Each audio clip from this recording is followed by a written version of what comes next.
Chapter 131, Happy Cowlson. After that session with X, I joined Natasha in the training room. About 30 minutes later, I was sweating in bridge sweatpants as I raised a fake blade in my hand again, panting and sore everywhere. I'd taken off my shirt after it had become so soaked it ended up weighing me down, showing the small welts on my skin where I'd been hit. Nat smirked across from me. Like me, she was wearing sweats. Unlike me, she was only kind of sweaty, which was still progress for me, really, coming close to making Black Widow work for a win. Well, kinda close. Sorta. Stop doubting yourself, Natasha said with a roll of her eyes, reading my mind again. Not literally, of course. Come on, again. She raised a pair of batons in her hand. I raised my fake sword. We started circling each other, keeping our distances. I swung at her, and she parried it, trying to follow through with a baton to my face. I slashed upwards to parry it in turn, then down, trying to use my larger size in combination with my longer arms and my weapon to keep her back while attacking her. She used her speed and experience to dance around my sword and lash out at me whenever she got in close. I practiced like this all the time, switching between fighters constantly.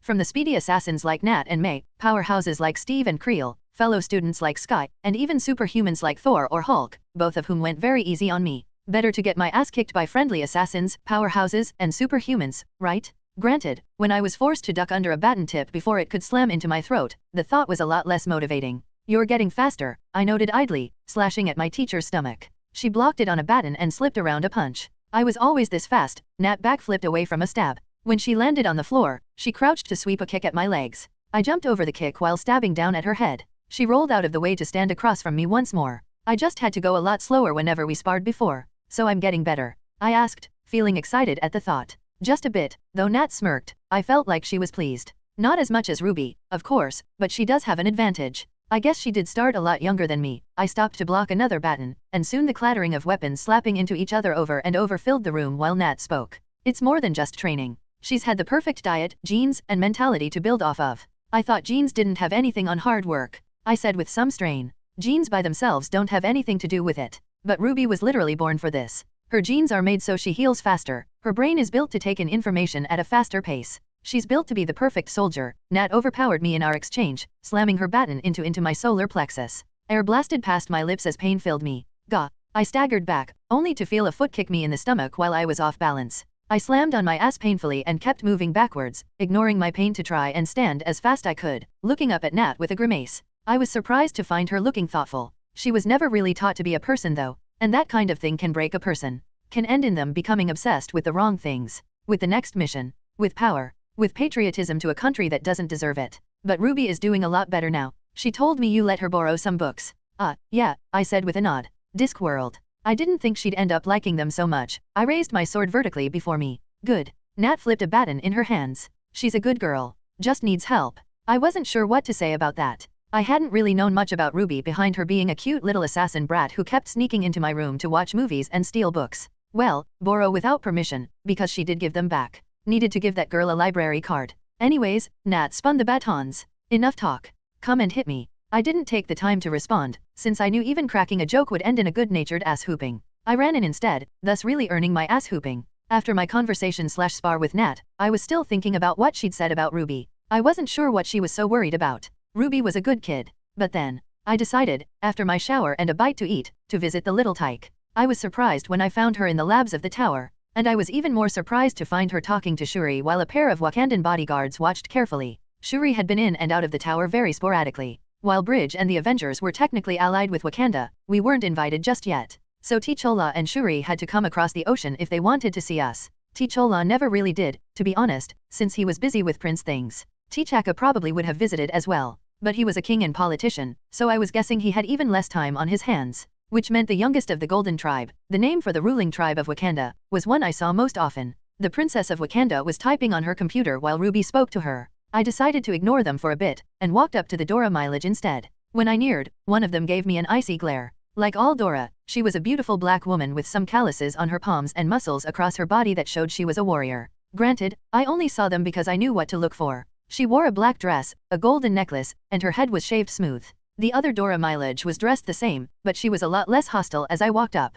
I recognized her from times T'Challa had come by. Hey, Ayo, I said pleasantly as I could. She nodded without a word or smile, but she wasn't glaring. When did you guys get to the States? About 3 hours ago, she nodded toward Shuri. The princess wished to continue several of her projects. The lack of vibranium here has apparently slowed her down. Ayo, the other woman hissed, eyeing me just as angrily as ever. We shouldn't dash. Calm down, I rolled my eyes. I know about Wakanda's secret. The woman scowled. I gave the pair a nod then walked up to Shuri and Ruby. Ruby was sitting cross-legged on the table Shuri was using, leaning forward while Shuri stood at her keyboard typing fast as hell. I could see Wakandan script flying across the screen. The 14-year-old girls were talking about the usual things teenagers talk about. While Wakanda has an advantage in terms of technology, I feel like you guys are way behind in terms of tactics, Ruby said earnestly. You still gather massive armies on battlefields when small unit tactics are more popular. Spreading out, taking cover, that kind of thing. We rarely have to, Shuri scoffed. Most of our handheld weapons can turn a modern tank to ash. Our technology is good enough that we don't have to depend on such tactics.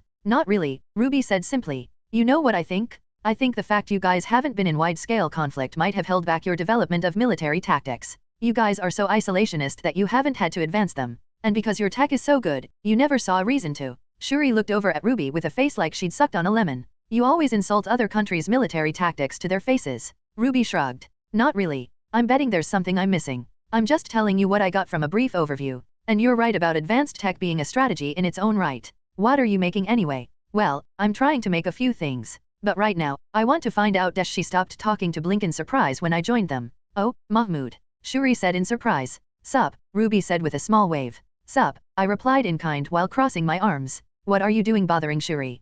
She's not bothering me, the teens said in unison, rolling their eyes. We're friends. Ruby finished. Huh, cute. Cool, I leaned against the desk. So, what you up to? I asked Shuri. Anything I can help with? Shuri shuddered. No, nothing that little psychopath you call a scientist can break. Jury rig isn't dash. I paused. Well, he can help. Not with this. Shuri pointed at the screen. I am attempted to do something that requires precision and replaceable technology. Not that hodgepodge of parts he calls inventions. His tech can be replicated though, I grumbled. Just takes forever. And I need this done soon, considering you are going into the Savage Land, Shuri said. Savage Land? Ruby asked, perking up a bit. A jungle in the Antarctic that is covered in dinosaurs and hidden by a veil, I explained. Ruby's eyes lit up.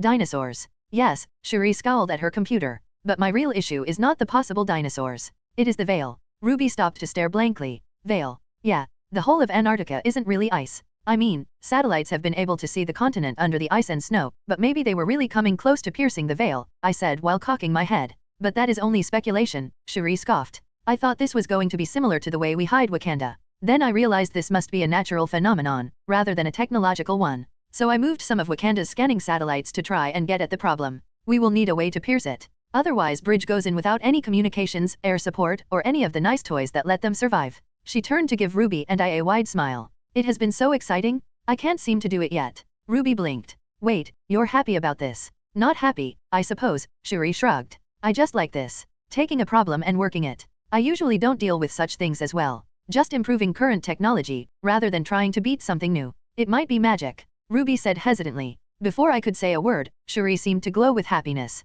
Oh, I hope so. Then I can say I'm a wizard, like Harry Potter. Ao sighed in the background. Well, you know that I can dash, I began to say, only to cut myself off when Shuri shook her head, her braids bouncing with the movement. We might have to deal with this sort of veil again. I'd rather have the knowledge on how I can beat this. Science is about understanding after all. That was a fair point. Jury rig was great. But I'd been told a few times that trying to understand his tech was like being a car mechanic looking at a broken iPhone that could still play video. Sure, it functioned and you could get what was happening, but it would take a hell of a lot to figure out how. I finally remembered why I'd been there. Hey, Ruby, mind if we chat in private? The petite blonde looked at me, shrugged, and placed her palm on the table. In a show of flexibility and strength, she flipped off the table toward the door. Later Shuri. Bye Ruby. Ao and I shared a look. So, the Wakandan princess was friends with the former heir of Hydra. Funny that. With that thought, I turned to follow Ruby. Phil Coulson/leader of Team S.H.I.E.L.D. Coulson waited in a conference room while reading the mission brief he'd been given. He was about to reread it again when May walked into the room. She was wearing a simple black tank top and black jeans, and pulling it off very well. Coulson looked up at her and smiled.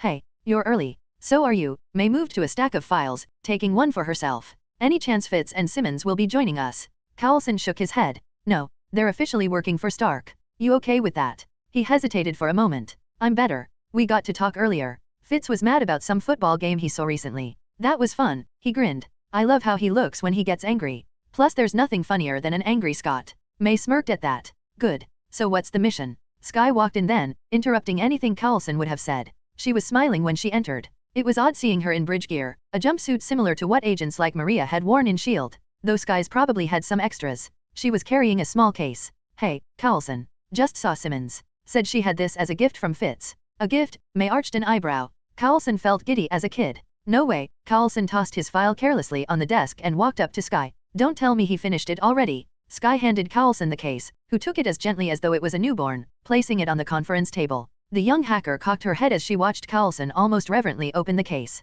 What's got you so excited? Carlson looked up at her with a wide grin. Something I've wanted since I was a kid. He reached into the case and almost sighed at the feel of the grip. He lifted the object within. It's a gun, May said, sounding very unimpressed. Not just any gun. Carlson hefted the large hand cannon. A Lawgiver. A what? Sky asked as Carlson hefted the weapon. The gun was massive, with a barrel big enough to fit a thumb inside. Beneath the main barrel was another port, the entire front of the gun looking like a large block. On either side of the main barrel was a small bridge emblem embedded into the metal. Or at least, anyone who didn't know better would assume so. From Judge Dredd, Carlson carefully inspected the weapon, making sure to keep his finger off the trigger and the barrel aimed away from anyone. It's based on the one from the Stallone movie. Granted, that one is kind of a travesty of a film, if a fun guilty pleasure, but I loved the design of the Lawgiver, so I went with this one. I mean, purists will say the guns from the comics are better designed, and I can see the argument, but I found this version was more function.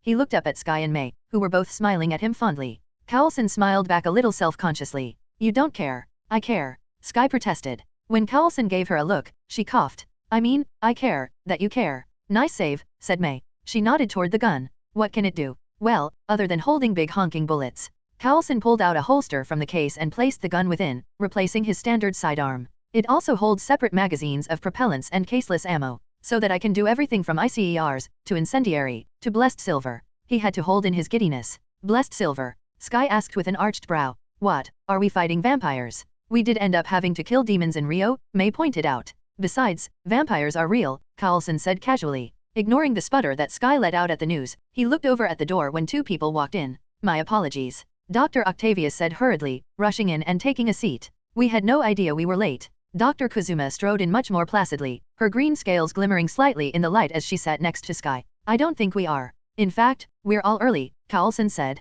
Dr. Octavius blinked, then smiled. Oh, quite commendable then. Good to be on a team that is so ready to get to work. He looked around, as though trying to prepare a cheer, only to falter a bit at the stoic expression on May's face. Well, hard work has never scared us, Carlson threw him a bone. I guess we should all introduce ourselves. You already know me, Agent Phil Carlson. Carlson gestured to May. Melinda May, she said at last. I pilot the plane. That was all they got out of her. Sky quickly spoke. I'm Sky. I work computers and pilot a power suit. Yes, young Fitz told me about it, Octavius said warmly. I am quite excited to see it. Oh, yes, I'm Dr. Otto Octavius. I specialize in nuclear physics and engineering, with most of my current focus on the creation of human prosthetics. Kazuma began speaking almost immediately, her tail swinging behind her all the while. I'm Dr. Melody Kazuma. I specialize in genetics and chemistry. I also look like this. The last was said almost sarcastically. Carlson hid a smile at that. Well, nice to have everyone getting along. There was an awkward silence. And I'm glad to see you feel the same.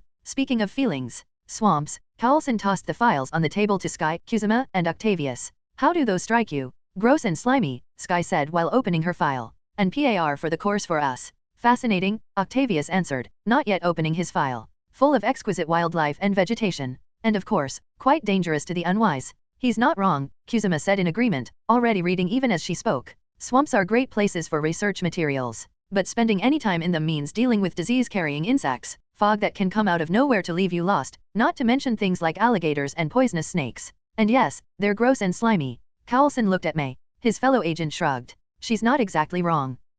Well, in this case, we're going to look into a former S.H.I.E.L.D. project that went dark when we were all trying to bring down Hydra. We haven't heard from the lead scientist on it since the Triskelion. It might have Hydra involved, or could be they all just disappeared into the swamp. Since then, there have been some unconfirmed reports of monsters. Maybe it's legit, maybe it's Hydra. Either way, we go in and find out what happened. On so little information, Dr. Octavius said incredulously. Well, we have a bit. Carlson nodded toward the files. We're starting in a town called Citrusville, in the Florida Everglades. Comment. Chapter 132, Magical Protection. Mahmoud Sheikh/Dial. Walking down the halls with Ruby, I raised my hands to rest behind my head, continuing to stride forward. How've you been, Ruby? Are you trying to make small talk right now? Ruby asked with a frown. What did you want to talk about? Exactly that. How've you been? How is life? What's going on with you? I said casually. Ruby looked up at me like she was trying to find out what I was hiding. I didn't have anything to hide, so I looked back at her. After a moment she shrugged. I'm all right.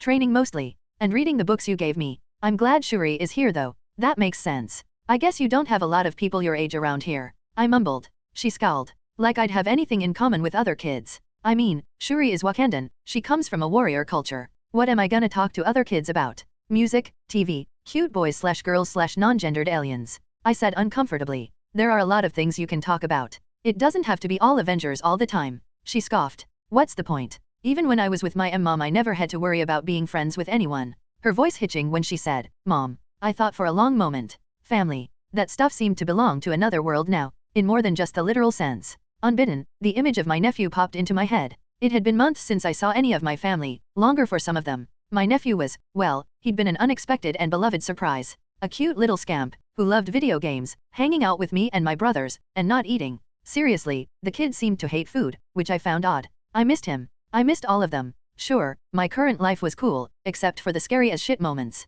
But I still missed home. And if I did, how long has it been since you saw your mom? I asked idly. Ruby jumped as though she'd been tossed. For a good moment, I was sure she was about to attack out of embarrassment. I don't know. Like, a couple of months, maybe. Well, that's just way too long, I scoffed. I mean, your mom is probably going stir crazy. We should probably visit her. Make sure she's doing all right. Can't imagine how much she misses you. We walked along for a bit longer. If it'll help Mom, Ruby said quietly. I don't mind visiting her. But you can't come. Once again, she managed to pull off the combination of threatening and adorable. A true tsundere at heart. Sure, I said with a chuckle. I don't mind. Ruby. Appreciate what you have, okay. I removed my hands from behind my head, my face scrunching up just a bit. I'd kill to be able to see my family again. She gave me an odd look. Before she could speak, I quickly continued. Anyway, you already saw a few Discworld movies. I think we should look at going postal. Learn about how the postal service works. That sounds so boring, Ruby complained loudly. But she didn't stop following me, which I noticed happily.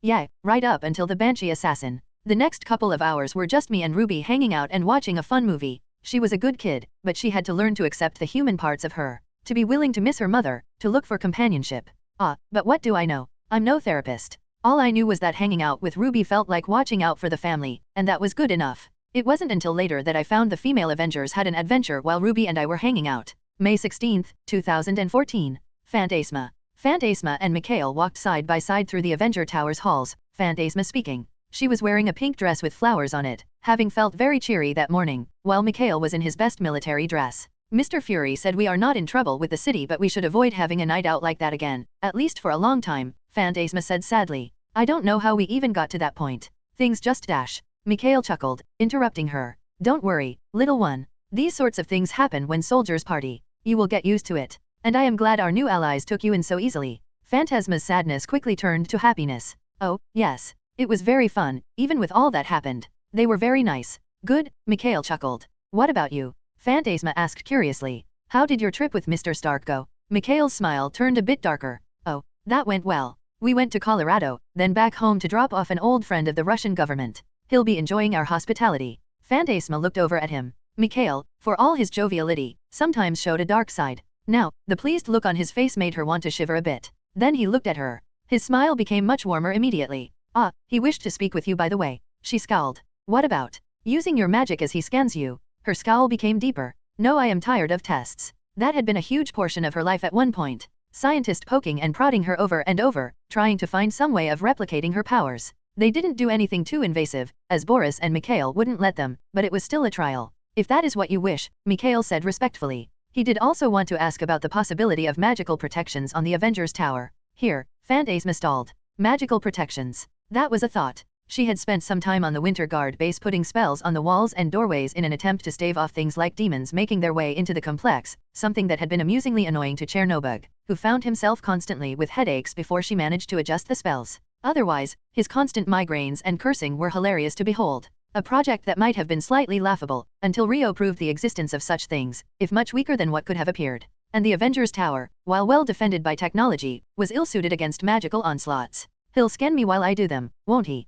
Phantasma asked sourly. Not if you ask him not to, I believe. Mikhail placed a gentle hand on her shoulder, stopping them. My Solnishka, I know you're nervous, but you will be fine. These people are honorable. Trust in that. Trust in the soldiers in your unit. especially Creel and Shaked, both of whom have fought alongside us in the most brutal of battles. She bit her lip before nodding. As gently as ever, Mikhail led her along. I will miss you, Phantasma said sadly. When you have to go back home. Mikhail pulled her into a hug. Do not worry. I'll be here for a little longer and I'll be a quick ride away whenever you want me back. I promise. They walked off toward the rec room, where 3 people were already standing. Thor, Stark, and Dial. Phantasma smiled warmly at the sight of the last, feeling a bit giddy at the sight of her new friend. Then she noticed what he was wearing. A crimson dynamo hat displaying her armor-clad friend shooting a beam of light from her chest, and a black hoodie that was designed to look like swirling shadows. On seeing the chest, which was designed to look like it had pale white teeth curled into a grin and pale white eyes, she realized it was a Chernobyl hoodie. So she was unsurprised as she and Mikhail walked up to hear Thor's annoyed voice. Just wearing that to annoy us, the thunder deity said petulantly. He was wearing his usual suit of armor, only missing his cape and his arms left bare. Admit it. Dial grinned up at the deity, apparently unafraid of the far stronger being. Nah, I just like wearing nerd gear, you know that. You know she cramped my style, right? Tony asked casually as he poured a drink from behind the bar, the billionaire dressed in a black Metallica t-shirt. Seriously, I do the suit thing and suddenly everyone is doing it. Dude, people have had the idea of power armor way before you got your hands on it, Dial said with rolled eyes, though his grin showed he was making fun of Stark. If anything, you kinda owe royalties to Warhammer 40k.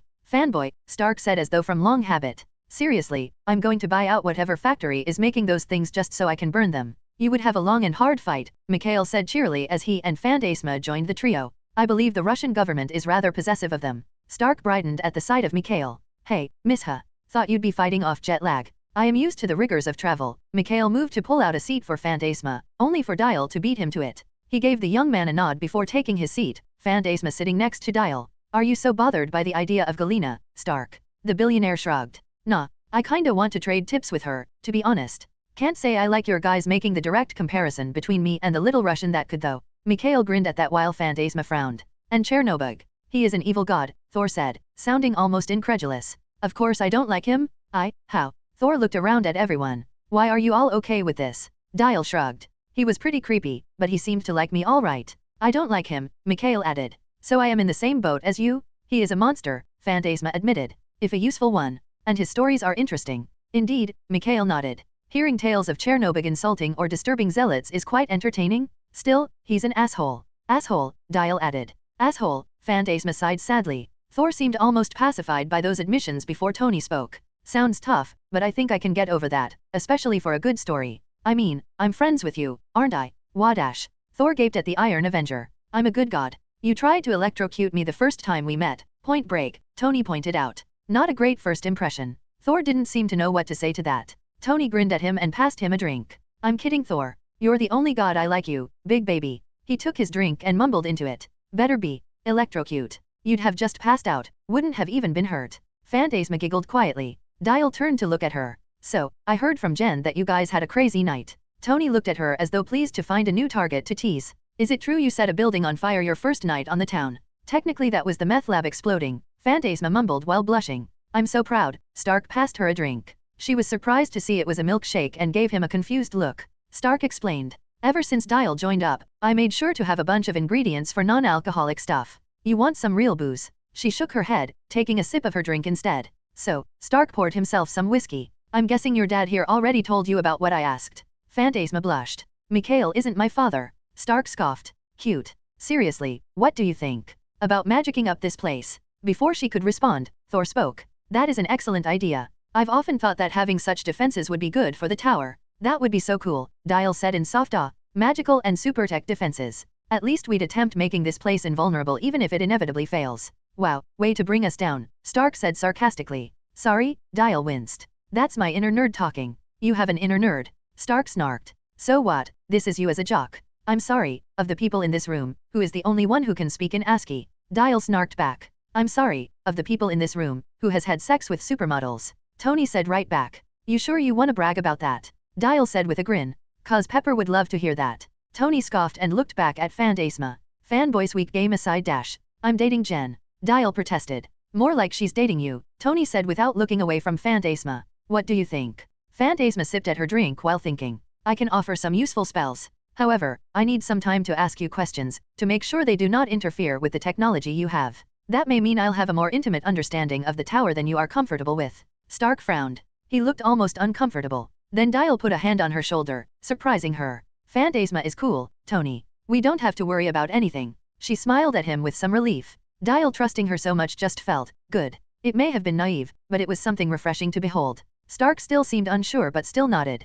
Then I guess Molly and I will get to work. The warmth Phantasma was feeling turned to annoyance. If you call me that again, I'll turn you into a weasel. Molly, Tony said immediately. When Phantasma glared at him, Tony shrugged. Hey, I kinda wanna see that. Plus, being that small could be fun. It is not a nice feeling, Thor said, surprising the room as a whole. He gave them a grave look. I was once turned into a frog. I still have nightmares. Heh. Thrug, Dial mumbled quietly. Anyway, I'm out. Tony swigged his drink and tossed the glass into the sink, somehow not breaking the cup. I'm getting a haircut in town. For real? Dial asked, surprised. Don't you have your hair cut by some kind of, I don't know, hairdresser for millionaires? First, I'm offended you think I'd take a hairdresser for people as cheap as millionaires. Stark grinned. I hear this guy is pretty good. With that, Stark was off, striding confidently to parts unknown. Mikhail rose up. I'll need to complete my report and send it out in the meantime, he said while eyeing the drinks before reaching out to grab the largest bottle of vodka he could. Phantasma felt a sense of fond exasperation at the elation on his face as he prepared to leave.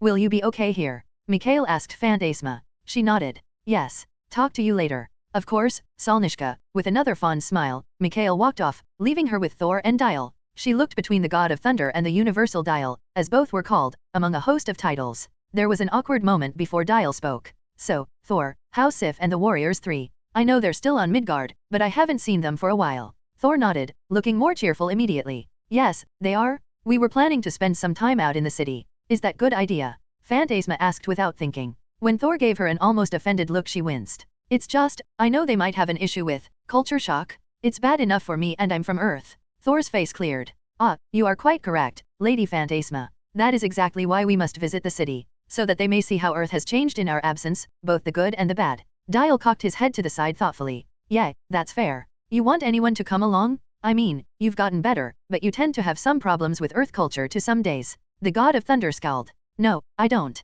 Dial crossed his arms. Well, not as much. Dial coughed. That dash? I dash. Thor sighed. Verily, you are annoying. You're my friend, dude. I'm just trying to help, Dial said with a shrug. And I appreciate it. But it is annoying. Thor sighed once more, holding his hand out. Mjolnir flew from a table nearby to smack into his palm. Dial's face sprouted a grin. Man, it is still so cool to see that, the part-time alien whispered. Thor seemed to hear, for he smiled broadly. Then the God of Thunder looked at Phantasma. And you, Lady Phantasma? Would you like to join us? Me? Phantasma asked, startled. Oh, I don't dash. Please. Dial asked. It's going to be fun. We can see how many restaurants Volstagg gets kicked out of. Despite his joke, he seemed earnest. Phantasma thought about that. She didn't have many plans for today. True, she'd been told to avoid having another night out, but then, it was midday. Very well, Phantasma rose with a smile, taking Dial's arm graciously. The trio walked towards the balcony outside. Where will we meet the others? Near the Intrepid Sea, Air, and Space Museum, Thor said grandly. The Lady Sif was apparently on quite a journey. She will be returning there with the spoils of battle. Phantasma blinked at that. Spoils of battle. Dial looked confused as well but didn't seem willing to question it as they stood in the empty air. Instead, he separated his arm from Phantasma's and reached for his watch. After several twists, he pushed down on it. Astrodactyl. Squawk. Well, let's go see. The space pterodactyl yelled. A blast of green released from the jetpack on his back, sending him shooting up into the sky before he twirled around. Last one there is a rotten egg. You cheater. Thor shouted gleefully, spinning Mjolnir around to pick up speed. Phantasma laughed, raising her hands to release blasts of purple magic, floating up into the air. The three superheroes launched from the Avengers Tower in a blaze of green star power, white lightning, and purple magic, heading out towards the Hudson River. Chapter 133, Haircut. Luke Cage. Luke swept some hair across the floor of Pop's shop, making sure to get as much as he could on each sweep of the broom. Pop was cutting an older man's hair while arguing with him about the Knicks. A pair of kids were playing video games on Pop's TV, and a man with glasses and a hat on named Bobby Fish was playing Jessica in a chess game. It was pretty peaceful other than Jessica constantly mumbling angrily to herself, an attempt to keep her cussing to a minimum. She had the swear jar sitting directly next to her just in case though. As Luke worked, someone entered the shop, drawing his attention. He nearly dropped his broom. Tony Stark, billionaire and superhero, stood at the door, removing a pair of sunglasses with a smile. You could have heard a pin drop as everyone stared at him. Luke immediately noticed two things. First, he was alone. No bodyguards or police. Second, he was ignoring Luke and Jessica, only looking at Pop. I got next. Pop didn't seem to know what to say to that. Tony freaking Stark moved to sit down on one of the waiting chairs, grabbing a random magazine off a table and flipping it open. Luke and Jessica shared a dumbfounded look. Both kids playing video games had stopped to look around when they realized things had gotten quiet, only for one of them to stop Tony. He stared at him for a long moment before his eyes widened in realization. Why you Iron Man? Tony looked up at the kid and smirked. Yeah, I am. How's it going? The other kid hit his friend with a scoff. Man, come on, that ain't Iron Man. Iron Man is taller. Tony Stark blinked slowly. Then he looked over at Popsy. This is why I need the haircut. I'm unrecognizable. The other kid seemed to realize then that he was wrong and gaped at Tony. The first one bounced excitedly in his seat. That is so dope. Do you have the suit? Yeah, this one. Tony gestured to himself with a grin. It's a nice one I think. Not that one, the Iron Man one, the kid said excitedly. The billionaire rubbed his chin thoughtfully. Finally, he nodded and raised a hand to his ear. Jarvis. A moment later, short enough that Luke figured the thing was waiting somewhere nearby, an armored suit landed in the street outside. The kids, shouting in excitement, rushed out and up the stairs to marvel at the Iron Man suit. Took your time with it, Tony snarked. A voice came from nowhere, sounding as dry as possible. Sorry sir, unfortunately, it had to be taken to the cleaners to have it buffed out. Luke noted the voice's sarcasm game was on point. Tony smirked again and went back to reading his magazine. Luke and Jessica shared a look. He had to assume she had the same thought she did. Iron Man was in the shop. His suit was right outside and apparently could pilot itself. He felt his palms tighten on the broom on his hand, thinking to himself. He didn't know if he could fight an Iron Man suit. He was tough enough that bullets bounced off of him, and could punch through steel. But the Iron Man suit could do the same things and had a lot more firepower from those lasers or whatever it shot. Jessica was more vulnerable to the suit since she wasn't as durable as he was. Why was he here? Why was he just sitting there reading a magazine while people outside gathered around his suit? Luke looked over at Pop and felt surprised when he saw the older man had gone back to cutting his current customer's hair. Pop felt his gaze and gave him a shrug. What else can I do? That was fair. Luke walked to the back, Jessica following after him. We need to run, Jessica said immediately. To where? Luke pointed out. He can fly. Jessica opened and closed her mouth, then frowned thoughtfully. Yeah, okay. If he's here for us, we don't have a lot of ways out without taking him down first. So if he is here to take us, we have to take him down hard and book it. What? Jessica, if he's here to take us in, he's an Avenger. That pretty much said it all. He had a lot more resources than they did, as well as bigger friends. Luke had been nervous enough running from the police as it was. The thought of the Hulk ripping off a roof and reaching a hand down towards him worried him. Or of a lightning hammer, or a giant alien made of diamond. Honestly, it was sad to realize that even with super strength he had a lot more to worry about than he would have a couple of years ago. The playing field was a lot more level than he wanted. Then what is the other option? Hope that he's here for a haircut. Jessica hissed. Luke shook his head. Doesn't matter. We aren't doing anything in Pop's shop. It's in Switzerland. Neutral ground. Jessica scoffed. Does Tony Stark know that? Pop finished with his customer. The man in the chair rose up very quickly, stepping aside for Tony Stark. Tony rose up and moved over to Pop, sitting in the chair very casually. So, how's the day been? Stark asked casually. Pretty good. Pop seemed to relax once he was putting an apron on Tony's neck, as though the return to routine had calmed him. How about you, Mr. Stark? Tony, please, Stark winced. Seriously, I get fake politeness all the damn time. It gets fucking annoying, he said frankly. Pop frowned, finger raising to point. Tony looked in the direction of the finger to see the innocuous yellow can with the words swear jar on the side. Tony's eyes seemed to light up and a grin grew. Are you serious? A sin, Pop said with a smile. Well damn, take a little off the top and let's get this started. Tony said cheerily. Now, I'm going to tell you a story while I do this. What's the exchange rate on the jar anyways? $1 for every swear, Pop said as he began to cut. Huh. Tony thought about that. Well, just don't tell Pepper I told you about this. The story of me, and the 2007 Maxim calendar girls. Luke blinked. Is he for real? He was. For the next few minutes, Tony Stark told the raunchiest stories Luke and Jessica had ever heard. At one point, one of the kids came back inside to excitedly ask something, and Tony stopped to answer him, his language completely clean once more. Then the kid went back outside and suddenly Tony was tearing apart any sense of decorum. Pops, in the meantime, didn't seem to mind at all, which was almost as surprising. Luke and Jessica watched, Jessica looking reluctantly impressed. Luke kinda got the impression she was taking notes. At one point, Tony began to describe, in incredible detail, what he'd done with the Christmas cover girls, who had been twins. How much of this do you think is true? Luke asked. Jessica smirked. What, you getting jealous? Luke scoffed, untouched by the insult. Hardly. Just starting to wonder what his endgame is. After all this, things are starting to feel anticlimactic. It was.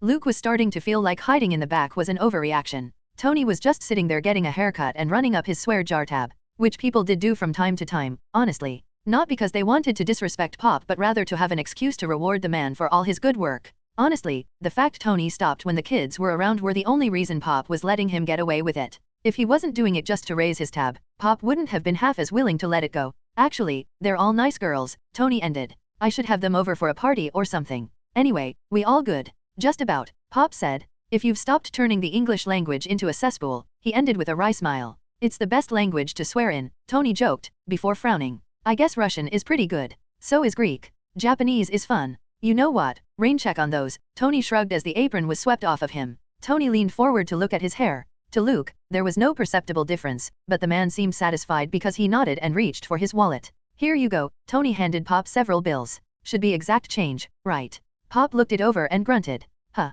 this is the exact amount. 307. I'm good with numbers, Tony smirked. Then he looked over at Jessica and Luke. Nick Fury should be here in a few days, so if you two wanna keep hiding every time I come by, I'm gonna warn ya. The Cyclops doesn't play those games. Tony's smile had become just a bit more vindictive. Have a nice day you two. Tony Stark turned and left. Moments later, the sound of the Iron Man suit taking off filled the air, leaving Luke and Jessica to stare out of the shop. We're leaving, Jessica said at last. Luke didn't know how to tell her that it probably wouldn't be any use. Chapter 134, Thor and Warrior 3. May 18, 2014. Mahmoud Sheikh/Dial. Before May 18, the day I headed to the Savage Lands, I spent time with my friends. I managed to get a lot done in the days before, starting with meeting with Sif and the Warriors 3. May 16, 2014. The best part of having the Omnitrix in New York is how easy it is to travel around the big city. I tended to try and get creative when I traveled sometimes. Going out as Astrodactyl, shift into Big Chill to go through a building, Snarrow for a web slinging, running as Fast Track through the streets and subways, Goop to dive through tight spaces, Wild Mutt or Blitzwolfer to run on all fours, then Feedback to ride on power lines. Any combination of those tended to make trips through the city a blast. That day, I went the boring route and just jetted my way to the docks, Thor and Phantasma in close pursuit. In a burst of green starlight, I landed in Astrodactyl form and watched Thor and Phantasma land with a smug grin on my face. Squawk. I win. Thor scowled. Only because you cheated. If you ain't cheating, you ain't trying, squawk. I chortled in my weird alien pterodactyl voice. Phantasma, meanwhile, was eyeing me strangely. This form is very odd. How many do you have altogether? I stopped laughing to think about that. A boat far in the distance honked its horn, and the smell of water and general grossness of the Hudson River filled my nose. I have Astrodactyl, I gestured to myself. Then there's Diamond Head, Big Chill, Four Arms, Wild Mutt, Blitzwolfer, Swampfire, Goop, NRG, Upgrade, Wrath, Jury Rig, Frankenstrike, Feedback, Blight, Grendel.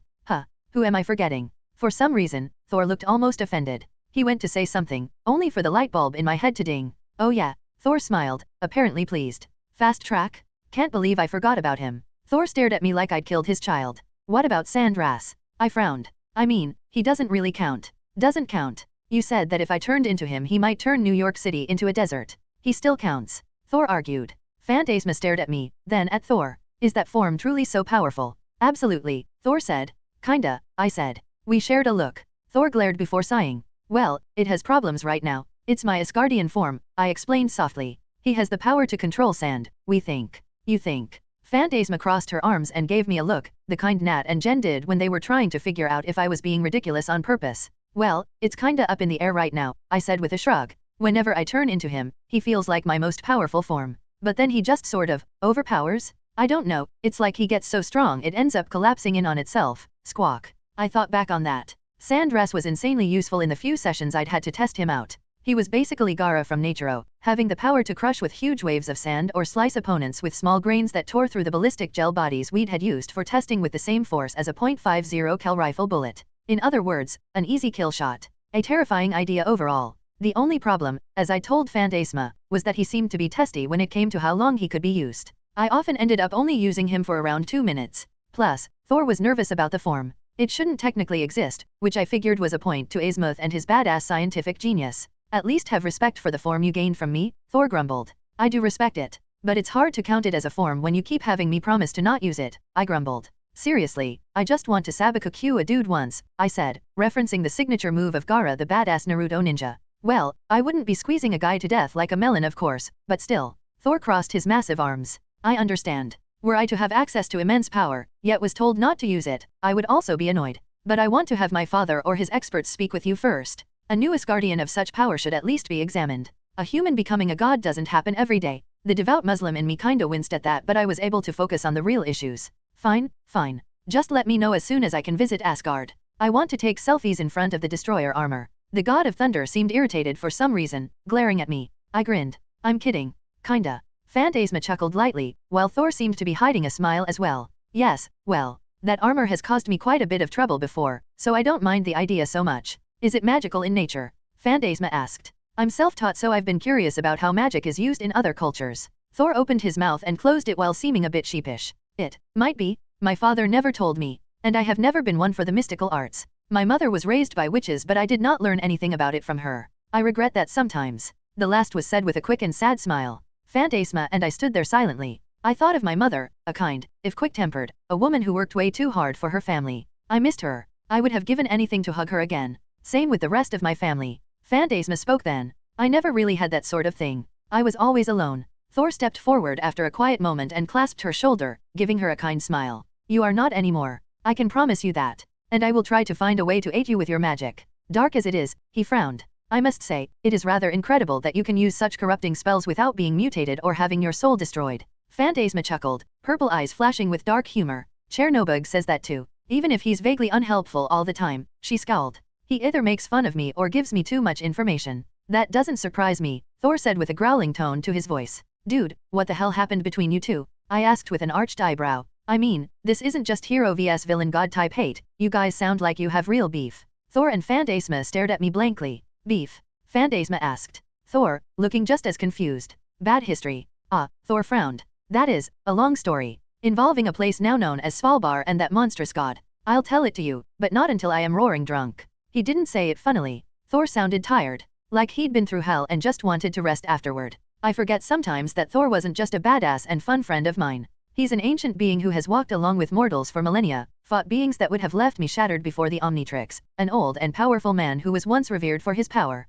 He was a man with a history. I could see it now, in the way he smiled without his eyes crinkling in happiness, the set in his shoulders. It didn't last long though, just about as long as a lightning bolt. Then he straightened up and smiled. Nevertheless, I will bring you to Asgard soon, Mahmoud. It will be glorious. He wrapped an arm around my shoulders and pulled me in, which was always funny to have happen. He was awesome, but there was a reason Thor/Dial Smut kept getting sent to me, considering how affectionate Thor was at times, which I was saving in a folder with the rest for the day I wanted to share some laughs with the team. The weirdest of them involving the alien forms and creative use of powers, of course. That sounds awesome, man, I said with an honest grin. He made that promise all the time, and he was sincere every single time. And you, Lady Phantasma? Thor wrapped an arm around Phantasma's shoulders as well. I will request to have some of my old magical texts given to me. His voice became more solemn. I may not have any knowledge of magic myself, but it may be that my old school books may aid you in your own magic. Phantasma's eyes lit up and she seemed to positively quiver with happiness. Really? That would be incredible, Thor. They usually call him mighty, not incredible.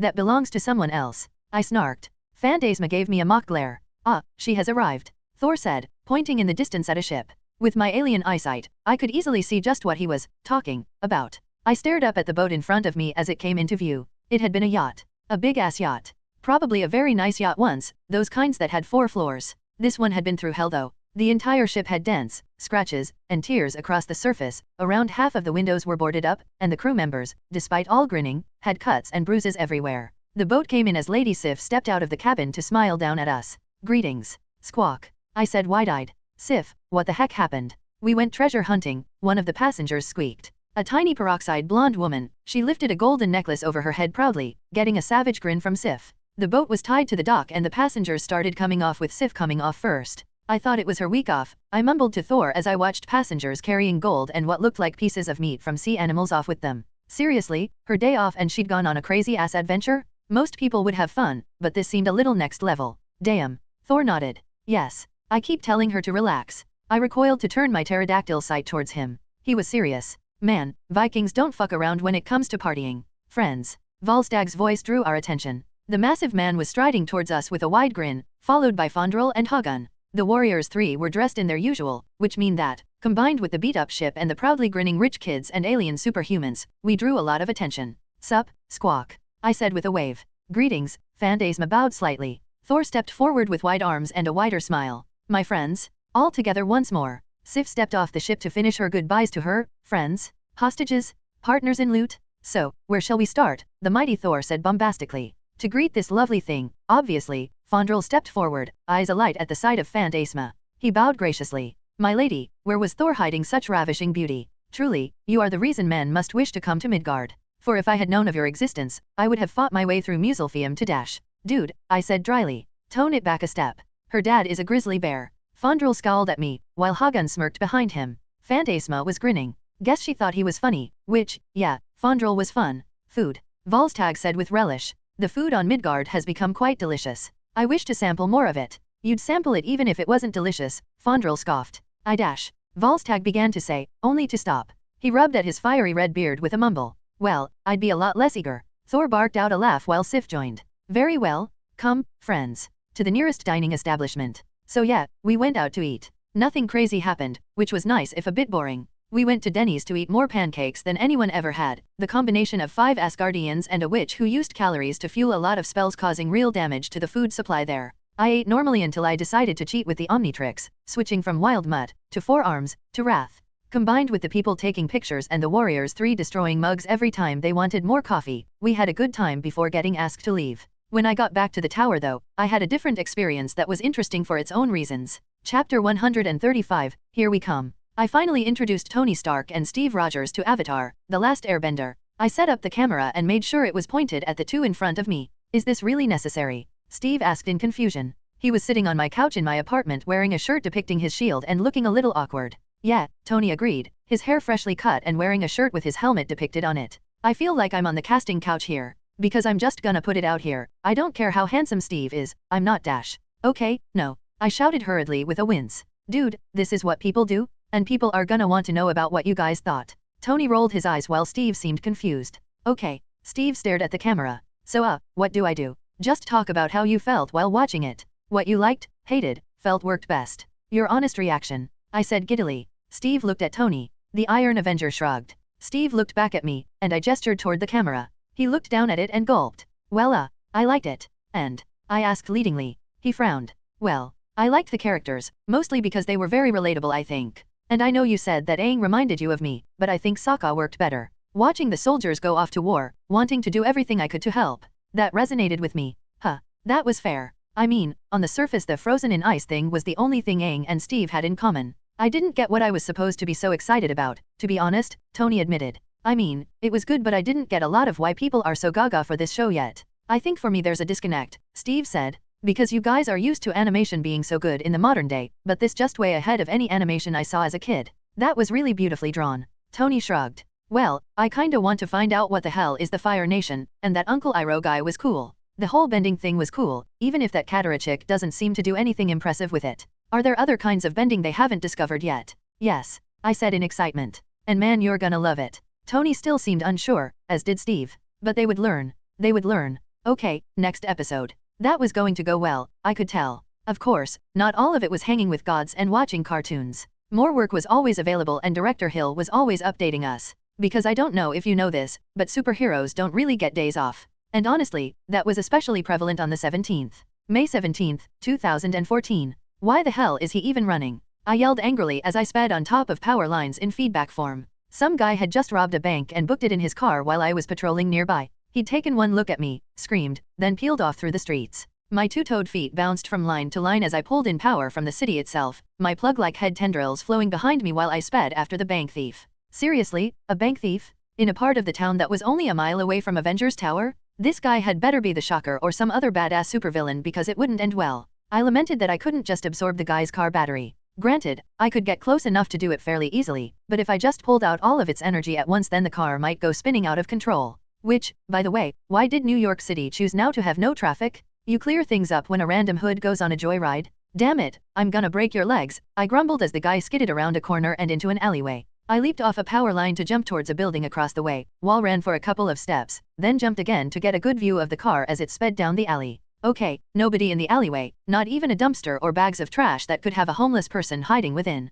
I raised my hands as I fell and lightning flew from the car and into the open sections of my fingers, filling me with power. As it did, the car hiccuped a few times as its battery suddenly completely ran out of power. It was almost anticlimactic when it slowed down in the alley, rolling to a stop as the man inside screamed, yelled, and beat on his car. I landed on the hood of the car and leaned down to look into the windshield with a grin. License and registration. Oh, and the cash you stole. Fuck you, freak, the young man in the car said eloquently. He raised a gun and pointed it at me. I'd already had a charge ready to go, one of my head tendrils raising to unleash a single blast through the window as he prepared to pull the trigger. The blast hit the gun to send it flying out of his hand, the guy yelping in pain as he clutched his hand. Fuck. Night-night. I said cheerily. And then the guy was hit by a few thousand volts. Later, I was standing in the Enterprise in my normal human form after the bank thief had been arrested. Maria was looking over the police report of the encounter with a critical eye as I paced in front of her desk. And you say that he attacked the bank in broad daylight? Yeah, I crossed my arms. But he's one of the few that does it in broad daylight now. I've been patrolling non-stop, but it's getting harder for me to find actual organized crime instead of these random morons.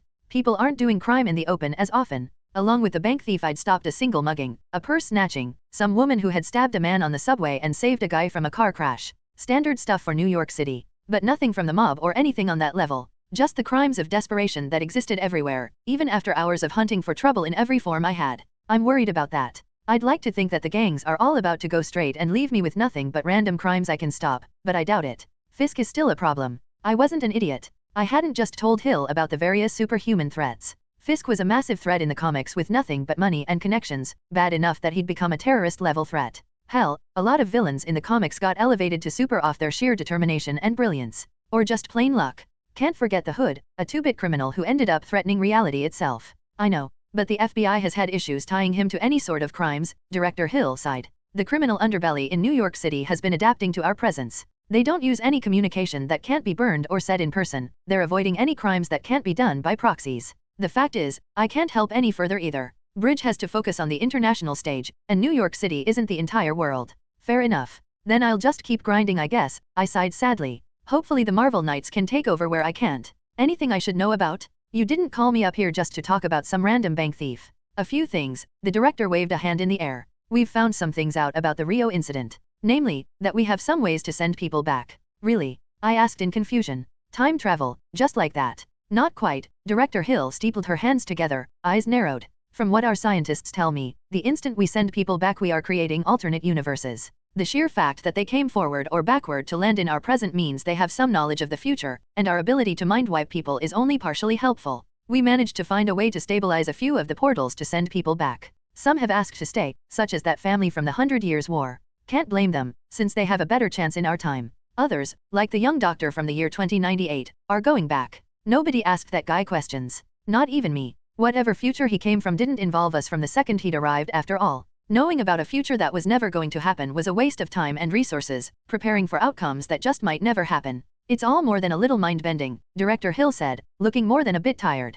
Fitzsimmons and Dr. Foster are among the people who figured out how we could force the time anomalies in Rio to work for us so we could send people back, but we've had to double down on security to keep idiots who've watched Back to the Future too many times from diving into one. Anyone interesting decide to stay in our time period? I asked with some nervousness. No one on our files or in historical records. Director Hill stood up and walked over to the center of the room. A hologram popped up in front of us and showing a screen with a man pictured on it. The guy was huge. He had arms larger than Steve's and was bearing them to the world in all their sweaty and vainy glory. He wore a white tabard with the familiar symbol of a red cross emblazoned on it, chainmail under that, and a large full helmet. It looked like he had a battered bucket on his head with an eye slit in it. Sir Magnus of the Danes, a Teutonic knight who was found defending the statue of Christ the Redeemer from demons who were trying to defile it, the director explained as though the sentence wasn't right out of a fantasy novel. He was rather effective. The fact the demons we've been fighting are pretty worthless probably helps, I noted. Not a single demon in Rio had been capable of killing more than civilians so far, with some killing police officers. I wasn't the only one that hated them for their cruelty though, and I couldn't help but smile at the sight of the next slide depicting Magnus slicing what looked to be an imp's head off. So, how did he react to the modern world? I asked. I mean, he's a knight from back when everyone was all about Christianity or death, so, yeah, he was a little bit out of his depth, Director Hill said with a hint of sarcasm. Granted, he seemed willing to listen and he wasn't attacking anything that wasn't demonic, but we had to send for the Vatican to get him to stop claiming the existence of other religions as some great and evil sin. On the plus side, he's not racist as some of the others we got, so that was nice. And he wants to stay? I asked with honest-to-God surprise. The next slide was a video. It showed the massive armored knight drinking from an almost comically small and dainty cup of tea as a man in priest's garb spoke to him with an earnest look on his face, Magnus nodding along calmly. He had his helmet removed now, showing a bearded face beneath with piercing blue eyes, and oh good lord he looked like the mountain from Game of Thrones. The image of a poor guy getting his eyes thumbed out as his head was crushed filled my mind for a brief moment before I shook it away. As I watched, he reached out to take a biscuit off a tray nearby with his call-used hands, dip it into his tea, and take an elegant bite out of it. He seems to be willing to listen and the Vatican requested to let them house and care for him in return for one of their experts on demonology helping us. Director Hill shook her head. And I'm once again annoyed that Fury never seemed to have to deal with these kinds of messes all at once. Or he did and just never told anyone. That's why you get paid the big bucks, I said with no real sympathy. She glared at me and I shrugged. Hey, I'm dealing with the mess, same as you. I just get punched more often. May 18, 2014. Still, those were worries for another day. Today was Savage Day. I woke up that morning in a damn good mood. I made waffles with peanut butter and chocolate spread, my favorite breakfast, listened to cheery music, Queen, Eminem, and random anime soundtracks, while I ate, and dressed in my armor right out the gate, placing my gun on my back and my sword on my hip, leaving my helmet down. Ruby was resting once more on my couch, the sneaky teen assassin having snuck into my room again, so I placed a blanket on her and headed to the hangar area in a damn good mood, holding a file in my hand. On my way there, I read the file, which was a report on the mission. Technically I'd been placed in command as the lead Avenger, which was exciting, but probably bullshit. Khazar had given an interview thus far. Dude, Khazar? For real dude, my life has some cool moments now. Anyways, the future king of the Savage Lands had confirmed a few things, such as the fact this Savage Land had multiple races running around the place that were sentient beings. I entered the hangar and looked around for my jet. We had long since made sure to have a couple of Quinjets and other vehicles ready to fly us out, with the remains of the Defiant still sitting on the right side of the hangar. I gave my poor girl a sad look, trailing my eyes across her torn-apart form before continuing. One day, Creel and Phantasma were waiting in front of the Quinjet we were leaving in, both in costume. Granted, Creel's costume was his black tank top and his newly replaced gauntlet full of materials for him to copy at a whim, but at least Phantasma looked properly comic book superheroic in her purple swimsuit. What's up, guys? I said to the pair of fellow superhumans as they watched some of the bridge scientists and soldiers that would be coming with us pack into the Quinjet. Excited for Dinosaur Day. Dinosaur Day? Dude, are you 6 years old? Creel asked as I walked over. Dude, I'm 28, but that doesn't mean I stopped thinking dinosaurs are freaking awesome at some point. I stopped in between the two of them. Granted, we saw them in Rio, but that feels like cheating when they're in a city, you know. I don't know, Creel rolled his eyes. For a guy who gets into brawls with monsters every week, you can be a real dork. Dork? I'm sorry, is it the 90s? There is something wrong if you can't get excited about meeting velociraptors. I do not remember you two fighting like this, Phantasma said as she gave Creel and me a look, which we returned with a matching grin. And Creel, you just said you were excited as well. He chuckled. Yeah, but I'm still gonna make fun of him for it. Hypocrite, I teased. How about you, Magic Girl, you excited? Yes, she smiled serenely, clutching her hands together. This will be my first official Avengers mission and it will be to an unknown land few have ever seen before. It is quite exciting. I smiled at that. Phantasma may not have liked the comparison, but moments like this made me think of Hermione, a magical girl excited to see something new. Or, come to think of it, Gwen had been much the same way in Ben 10. And Creel had power similar to Kevin's. We'd first met by trying to fight each other. Probably best not to think about how my life ended up so similar to Ben in terms of my friendships. Sir, one of the bridge soldiers walked up to me. He was dressed in green elite gear, perfect for jungle work, rather than the all-black I'd been familiar with them wearing. He was a little younger than me, maybe 25, with a buzz cut and tanned skin. I looked behind me for just a second before I realized he was speaking to me. We're all packed up and ready to go on your orders, he said with a hint of a Hispanic accent. I remembered him a bit from Rio as one of the guys who had joined after Bridge had finished cleaning house, some kid out of California. Let's go, I said hesitantly. The guy nodded with a severe look on his face. Understood, sir. Let me know if you need anything. He gave me a salute and walked into the jet, joining the other soldiers within. I looked over at Phantasma and Creel. Creel was grinning. Why did he call me sir? Well, you're higher ranked than I am, Creel said easily. And if they don't have a commanding officer higher ranked than you, I don't have a rank. You don't? Phantasma asked, her head cocking. I have a rank with the Winter Guard. I'm not military trained though, I said weakly. Except by Captain Freaking America, Creel pointed out. Good lord, was everyone else taking me being in charge seriously? They were about to be pretty disappointed. So these guys think I'm in charge, I grumbled. I moved forward, my armored books clacking on the metal floor with each step. I stopped at the back door to the Quinjet to look back at Phantasma and Creel. Whatever. Let's go punch a T-Rex in the face. That's animal abuse, Phantasma said worriedly, taking my hand with a quick thank you as I guided her in after me. Not if it comes at you first, Creel chuckled, my tall friend stepping into the jet next. Look, best case scenario, we go, walk around a jungle taking in some cool sights while making sure the scientists are safe, then come back, I said. The door to the Quinjet began to rise as I looked out at the hangar before turning back to look at everyone in the jet. 3 scientists, 5 soldiers, Creel, Phantasma, a pilot. They were all staring at me. We'll be prepared for a worst case as well. We're going into a place time forgot. Our people on the ground have confirmed that besides dinos, we also have sentient beings running around. And we all know that in the choice between one big strong animal and one person just smart enough to be stupid I'd rather fight the animal, Creel agreed, getting a chuckle across the room. Exactly. In the meantime, I said, pulling up the pilot's name from memory. Baker, get us there. And if you do the cliché thing and crash us there, I'm personally kicking your ass with 4 arms. Yes, sir, the pilot said with a smirk, turning to look out the cockpit. Cliché, Phantasma asked, confused. Just get ready to fly, I mumbled to her, lifting the Omnitrix to get Big Chill or Astrodactyl ready. I sat down in my seat and tried to calm down. Never read a Savage Land story that didn't begin with a crash landing. Chapter 136, Omnitrix and Classical Trio. May 18, 2014. Towards the end of the flight, I wasn't the only one who moved up to the cockpit to watch the show. I took the co-pilot seat and helped the pilot while Creel stood directly behind me, Phantasma and a few others crowding in as well. Snow flew past the window when we got close enough, the sun shining down on the waters until we reached the icy coast. Baker, the pilot, and I guided the Quinjet to slowly come down. Activating beam, one of the scientists said, flipping a button on the console that was newly installed. I activated the Quinjet's cloak as well. The last thing we needed was for some random village to see the Quinjet and think it was a god. For a while, there was nothing but ice-cold tundra beneath us. Then, a small beam emitter under the cockpit of the Quinjet lashed out and hit nothing. Nothing split open, allowing us into a window that closed after we had passed. Just like that, we were flying over a world out of time. La ilaha, I said softly in Arabic. Holy shit, Creel added.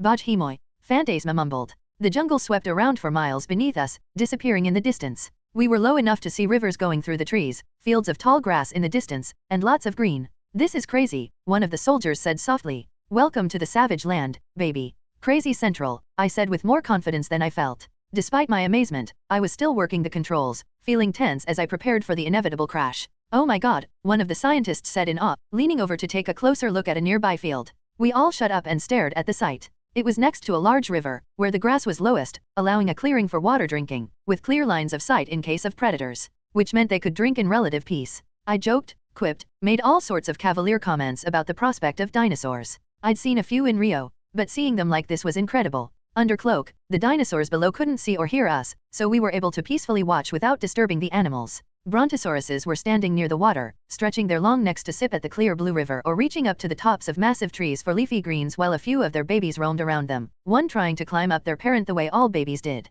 Stegosauruses were chewing at the grass like big dumb cows, calmly strolling as their spiked tails swung back and forth, finned backs waving with every step. Some bipedal dinosaurs I didn't recognize were walking away in a slow-moving pack with their babies hopping along like kangaroos. We watched in silence together, the Quinjet floating high above the field, as the majestic animals below roamed the plain, sipped at the water, and lived together. Hundreds of tons of prehistory, alive and well, moving much faster than I'd ever imagined as a kid. It was DNANA, NANA, DNANA, NANA, DNANA, NANA, Creel hummed. Dude, I said in shock. Come on, man, one of the soldiers said in annoyance. You ruined the moment, a scientist agreed. Someone had to do it, Creel said without a hint of shame. I enhanced the moment. Yeah, maybe if the real John Williams did the theme instead of your tone-deaf ass, I grumbled. We stopped bickering to look back. They are beautiful, Phantasma said softly. I looked up at her. The mage had tears hovering in her eyes. She noticed me looking at her. She quickly went to rub at her eyes while blushing. I smiled at her, then looked out into the distance. Yeah, they really are, I said with a sigh. Then I firmly turned the Quinjet around and flew towards the meetup location. The part of the Savage Land that we had been told to meet at was on top of a massively tall cliff overlooking most of the land below, with a river at the foot of the cliff. The section on top of the cliff was clear of any jungle for a large area all around, which let us see the metal trailer that had been set up there, the bridge symbol resting on top of the structure. We came in low and landed in the clearing with a gentle bump. Once we did, the bridge guys came out first, guns up and ready as they panned their eyes across the jungle. The scientists exited next, Creel and Phantasma after. I helped the pilot shut down the Quinjet before getting out myself. Thank God my armor was climate controlled. This place was scorching hot right now. Well, more humid than anything. Looks clear, sir, one of the soldiers said. Dope, I said casually. Where are our people? I'll check, sir, one of the scientists said, rushing over to the metal trailer. Great. Meantime, no killing the dinosaurs if we can avoid it. They're officially endangered rather than extinct, I told everyone. Granted, if you run out of non-lethals and the choice is you and Rexy, well, we'll eat pretty well tonight. Sir, one of the scientists said, affronted. She looked as though someone had suggested something a hell of a lot more horrific than what I'd said. What? We shouldn't waste it, I tried to explain. The young woman still looked disgusted. Some people, I mumbled. Looks like our people are here. Creel nodded over to the trailer, where a man and woman were coming out towards us. Phantasma moved to my right as the pair came over. Dr. Bernard Kloss and Dr. Dana Bergstrom, right? I asked as the pair joined us. Both had dived into the whole jungle theme, both wearing khakis and jacket vests, their faces and limbs covered in bits of dirt. They also had a knife and a pistol each. Natasha had once told me that based on how the holster of a weapon looked you could tell how often someone used them. The holsters on the doctor's weapons looked a bit worn. Not heavily used, but they'd pulled them out enough that the leather on them had started to crack a bit. Yes, that's us. Dr. Bergstrom walked up with her hand out and shook Creel's hand, while Dr. Klaus went for Phantasma. The pair shook hands with my friends while Dana continued to speak. We're glad to have you here. This place is just amazing. Dr. Klaus burst out. He went to shake hands with me at the same time as Dr. Bergstrom, and after a confused moment, I offered both hands, the pair grabbing each one enthusiastically. It's dangerous, yes, but this entire continent is full of things we could never have conceived of. God, I wish I could keep it all in my head. A loud roar cut him off. Everyone who wasn't an Avenger stilled at that. Phantasma, Creel, and I shared a look. We'd all heard louder, but it was still very impressive. The three of us turned to look at where the noise had come from. The jungle began to shake, birds rising. What kind of animal makes that noise in this jungle? Phantasma asked the pair of doctors. Dr. Klaus mumbled quietly. That would be Mapusaurus, or at least the modern relative that lives here. They're pack animals, carnivores. I have never seen them come this high up though. They might be here now because there are a lot more people to eat? And they just smelled us right now, Creel suggested. I'm not so sure of that, one of the scientists that had come with us said. Our theories on dinosaurs like the Mapusaurus don't say anything about them having especially strong senses of smell or hearing. It's more likely they're sight-based predators. You realize most of what we know about dinosaurs is based on fossils from hundreds of millions of years ago, Dr. Klaus pointed out. Not to mention that we're dealing with animals that have evolved over millennia in unknown conditions. We don't know anything concrete about them just yet. The scientist's face turned red from embarrassment. Well, whatever the case, I cut myself when the sound of footsteps began to come toward us. Non-combatants get back, everyone else, at the ready. Don't need to tell me twice. Creel shouted as his gauntlet flipped through its menu before he shifted into a solid steel form. He grinned while moving into his usual boxing stance. I'll defend the scientists. Phantasma declared, floating up into the air on platforms of purple magic to hover behind us. On your lead, sir, one of the soldiers said. Set up a kill zone, I said. One of the scientists yelled in protest. A knockout zone, whatever? Pilot, get into the air and get the minigun ready. If anyone looks like they're about to get Jurassic Parked, I want dinosaur bacon. Yes sir, the pilot rushed into the Quinjet, turning on its cloak and lifting off into the air. The scientists rushed into the metal home that had been set up for us. Phantasma waved a hand at it as the door closed, and a set of runes appeared all across the thing, glowing her trademark purple. Meanwhile, I was thinking. Creel needed support. I was tempted to go for something with big guns, but maybe I already had the big gun I needed. But it could be bigger. Hey, Creel, I said to my friend. He looked at me confused as I raised the Omnitrix to show him the form I had highlighted. He blinked. Oh. He grinned widely. Yeah, let's do that. Do what? Phantasma asked, confused. I pushed down on the Omnitrix. In a flash of green, my organs and bones turned to black sludge. My body flowed around for a moment. Then I rose up to press against Creel's body and his now metal form. Black poured across his body. He chuckled as power rushed through us until we were chuckling in unison. I melded with his body, flowing through his cells until we had become one being. My mind pressed against his. We smiled widely with teeth that were razor blades. We are Blight, we said proudly. Covered in a symbiote, Creel gained a full 2 feet in height and a bunch more weight in muscle. His skin became black with green lines crossing it. I couldn't help but form those lines into a spider similar to that of Venom's, with the Omnitrix in the center of my friend's chest, the large eyes on Creel's face making him look like a green-shaded Eddie Brock. That lasted a moment. Then his powers took over. Our cells joined together meant they were our powers. Black shifted into the color of steel until we looked like a metal statue of Venom while we chuckled. Bring it, we roared as one. That was when the dinosaurs broke the tree line. 6 of them, all theropods just like T-Rex. And they were huge, almost 40 feet long and tall enough that even our new symbiote-enhanced height brought us just about as tall as their legs. They had a sort of orange color to them, with small striations of black throughout, like a tiger. Their heads were shaped differently than I would have imagined, probably because real dinosaurs had flesh and muscle on top of the bones we usually saw. They had some sort of small spikes going down their backs, and they seemed surprised to see us. The 6 dinosaurs stared at us for a good long moment. They were very expressive, faces moving into what I read as confusion. They looked towards one of their number, the biggest of their group, who let out a bark. Like a golden retriever on steroids kind of bark. Was kinda expecting a more impressive noise, I whispered to Creel. Yeah, Creel said aloud, grinning very creepily. Then let's make some. He crouched to the ground then leaped forward with an explosive shockwave. Symbiotes enhance the beings they combine with. They can do more than that of course, but if we want to think of the basics, they turn normal people into super agile, super strong, super fast, super durable, and self-healing metahumans. But that is for normal people. Creel, when absorbing anything, was far from normal. We sped forward like a bullet and hit the center dino, lifting it off the ground in a huge impact. The poor thing squawked in a very astrodactyl way. It clawed at our metal form and got nothing but a gentle fist to the cheek for its trouble. Just like that, all hell broke loose. The Mapusaurus, if that was the plural term for them, separated, 2 running to aid what we guessed was the pack leader while the other 3 rushed toward our allies. We climbed on top of the Mapusaurus we'd punched and raised a hand. Gum gum. The fist stretched back, growing as we grinned. With a rubber band sound, the fist came back, its steel form glittering in the sun. Moments before the hit, we remembered we weren't trying to kill the dinosaur, and our hand opened up. Slap. You nerd, Creel said to me in our mind as I cackled. The metal palm of our hand hit the Mapusaurus hard, smashing the thing into the ground in the world's most epic bitch slap. Grua, the dinosaur whined before slowly closing its eyes and passing out. Steel-enhanced symbiote flesh was a bit much for the poor guy, or girl, I guess. One of his/her friends rushed us from behind. We spun around with supernatural speed to leer at the massive creature, both the Mapusaurus and us baring long teeth as our tongues lashed out at the air. The Mapusaurus hit us like a truck, lifting us into the air in its jaws as its teeth wrapped around our waist, long ivory scratching against steel with a squealing sound. We wrapped our arms around the neck of the dinosaur, long tendrils expanding to begin choking the beast. While we wrestled with over 4,000 tons of flesh and really bad breath with another 4,000 moving in to help its ally, the other theropods were rushing towards our friends. Should we help?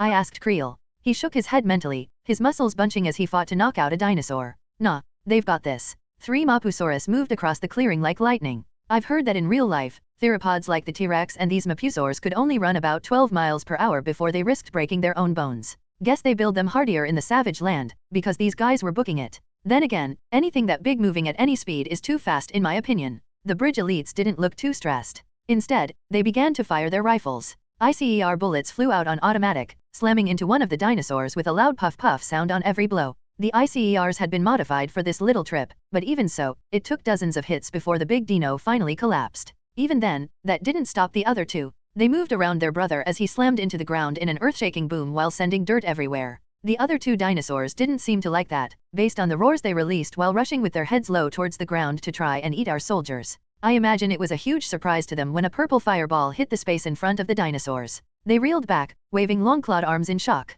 Phantasma had entered the battle. She floated above the soldiers as the fireball she threw became a wall of flame, the violet light outshining the sun above. She raised her hands and twisted her fingers together, creating a pair of runes in her hands. Each one lit up and unleashed a pair of blasts at both dinosaurs, sending them back a step but not hurting them. She clenched her fists at her hips with a determined look on her face and unleashed hell along with the soldiers, magical violet blasts and ICER bullets hitting the 2 dinosaurs. In the meantime, Creel and I had our own issues. The dinosaur we'd been wrestling refused to go down at all despite the little issue of not being able to breathe, and the other one had grabbed onto our head, trying to pull at us. Then, another dinosaur came from the trees, another Mapusaurus. This one was a little smaller than the others, but still a big animal. He blinked in surprise at the sight of all of Phantasma and the bridge elite taking out 2 of them while 2 other chewed on a visibly annoyed metal symbiote human hybrid. Then he rushed toward Creel and me. Really? Creel grumbled. Wouldn't most animals run by now? I asked mentally. Seriously, were they trying to defend the alpha now? Having had enough, we let go of the Mapusaurus whose neck we'd been trying to gently choke out.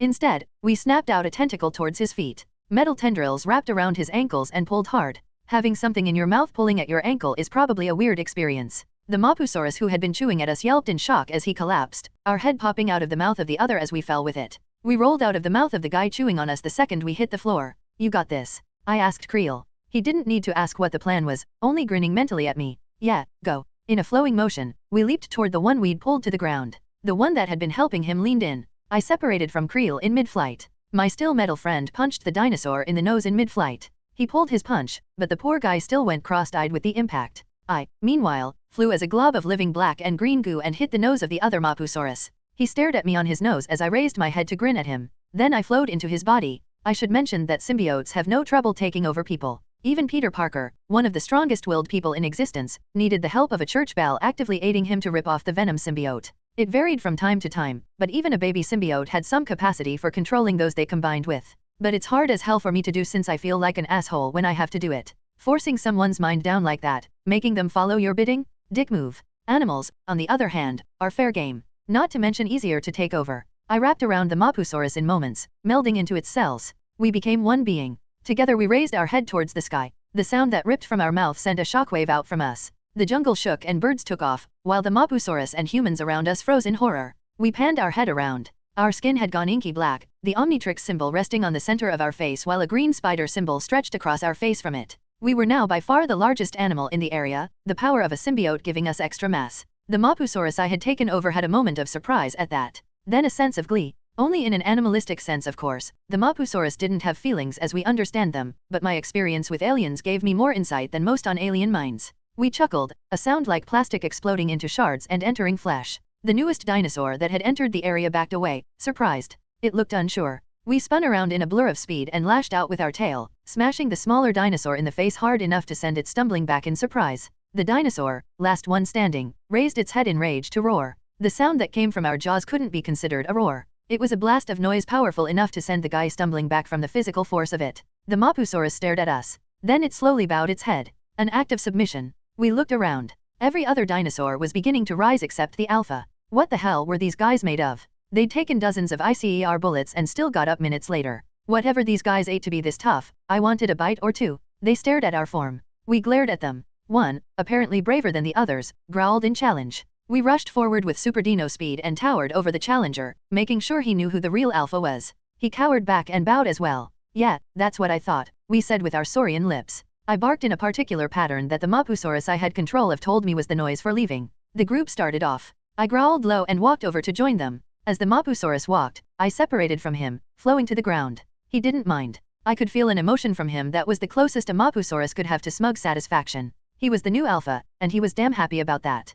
I landed a little ways from the old alpha and turned back into my human form, watching the Mapusaurus begin to walk off into the jungle. I didn't know you could do that. Creel called from nearby as he walked over to join me. I grinned, looking over at him. Yeah, well, I figured that to blight the size of a host didn't really dash. It was a dumb mistake. I got cocky after a fight well won. I was about 15 feet from the cliff, back to it. I wasn't paying attention to the alpha Mapusaurus. He woke up in a panic, snapping his tail out. Hundreds of pounds of scaled flesh flew through the air. Creel's eyes widened. Phantasma shouted out. I felt the tail smack me in the chest, the sound of flesh on armor filling my ears. My chest screamed in pain. I left the ground and was thrown back. I twisted upwards and back. Phew, my scream was cut off when I bounced off the ground. Uff. I reached out for the ground, but only got air. Lots and lots of air. I can't describe the horror of suddenly realizing you've fallen off a cliff. Of seeing nothing but air, river, and stone reaching up to smack you. I reached for the Omnitrix as a rock came towards me. Then everything went black.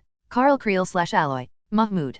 Creel rushed for the cliff, horrified. Phantasma, take the dino. Phantasma flew overhead with a vicious scream. The biggest dinosaur behind him woke up long enough for a pissed-off Russian witch to start blasting him in the face with magic. Creel ignored that to get to the edge of the cliff and stare down toward the ground. He expected to see Mahmoud flying back up in Astrodactyl or Big Chill form, or maybe Diamond Head or four arms waving up at him from a crater. Nothing. Dial was gone. Creel glared down at the ground as Phantasma roared behind him. Then he activated his gauntlet, taking on the black and blue glow of pure vibranium before leaping off the cliff. He free fell for hundreds of feet, hearing the wind pass his ears in a whirlwind rush, the scent of mud coming toward him as he landed next to the river almost gently. The joys of vibranium's ability to make kinetic impacts a non-issue. He looked around, trying to understand what the hell had happened. Creel looked at the ground, trying to find any sign of Dial. He raised a hand to his ear. Dial, can you hear me? Where did you land, kid? Where are you? No sound came back. Phantasma spoke up over the radio, sounding like she was panting. Do you see any sign of him? Nothing. Creel walked back and forth, cursing. Dial's gone? The rapids before him rushed quickly in a rush on noise as Creel glared around, rage filling him to his core. Chapter 137, Man vs Savage Land, Part 1. I was used to waking up in pain. This wasn't because of anything specific, just a combination of factors. I was used to having muscles sore from workouts, bruises from training, some stuff from Jen that we both never ended up regretting. But I'd never woken up with pain shooting up my arm like fire. It blew up in my head with blinding whiteness. I was soaked, my legs felt cold, and I felt like I'd been both drugged and somehow not drugged enough. Fuck? What the hell? I moaned around a mouthful that felt like blood. My head was spinning as I blearily opened my eyes. I felt like I was being stabbed over and over in my arm, the anguish hitting me in waves. The pain in my head didn't help either. I coughed up some water, with tasted just a bit bloody. My helmet had snapped on at some point. That had probably saved my life if I'd ended up in the river. My armor had a small supply of air that it could provide me even without power to use the rebreather. When I finally was able to see, I looked down at myself. Shit, I mumbled quietly. My right forearm was broken. It was bent at an unnatural angle, almost at the center of my arm. It was going purple at the bend. I instinctively tried to bend my fingers. Fuck, it felt like lightning flowing into my body from my arm, carving chunks out of my nerves. My eyes snapped closed as I took big deep breaths of air. Damn. I tried to rise, to sit up. I felt a rush of relief at the fact I could move. When my legs felt cold I'd been worried I'd snapped my back as well as my arm. Even if it would have been temporary with the help of the Omnitrix to let me shift into swamp fire to heal, I was still. My thoughts stopped when I got a good look at myself. My armor was just ravaged, I suppose would be the word. It looked like it had been melted while it was on top of my skin, with pieces gone where it would have protected my thighs, stomach, lower arms, and portions of my feet. I still had my clothes underneath, but even my helmet looked like it had been through a lava pit. What the hell? Why was my armor melted? Why was the rest of me fine? What? Oh fuck. Anti-metal. Somehow, someway, I'd encountered anti-metal. And if my armor was like this? Oh no, raising a hand to my ear, I began to speak quickly. Creel, Phantasma, can you guys hear me? Not even static. Bridge? Hello, anyone, this is Dial. Can anyone copy? Nothing. My HUD didn't pop up to show me anything either. No GPS to follow, no radio on either my quantum comm or normal COMM. Whatever had melted my armor had also taken apart the computer. I struggled to sit up completely as I thought fast. Okay, my armor was gone. My arm was broken. And the Omnitrix rested on my arm. It had been through hell. Portions were devoured, melted, pitted. It was still attached to me, but the portions that functioned as the main watch were a wreck. And the light, it was white. Bright and pulsing. What the hell does that mean? I tried to use my right arm, only to bite back a scream at the pain. Since the Omnitrix rested on my left hand, this was a problem. I forced myself to bring my left arm to my right, but even with the Omnitrix right next to it I couldn't force my fingers to move without wanting to scream, and even then, only about a centimeter. Instead, I brought the Omnitrix up to my face. Feeling almost childish, I pressed the Omnitrix to my forehead. Nothing. I brought it to my mouth and tried to twist it. Other than aching teeth and the flavor of alien metal in my mouth, I got nothing. In a fit of frustration, I pressed the Omnitrix against a rock. Come on you dick. Don't quit on me now. I slipped, hitting my broken arm on the ground. Ah.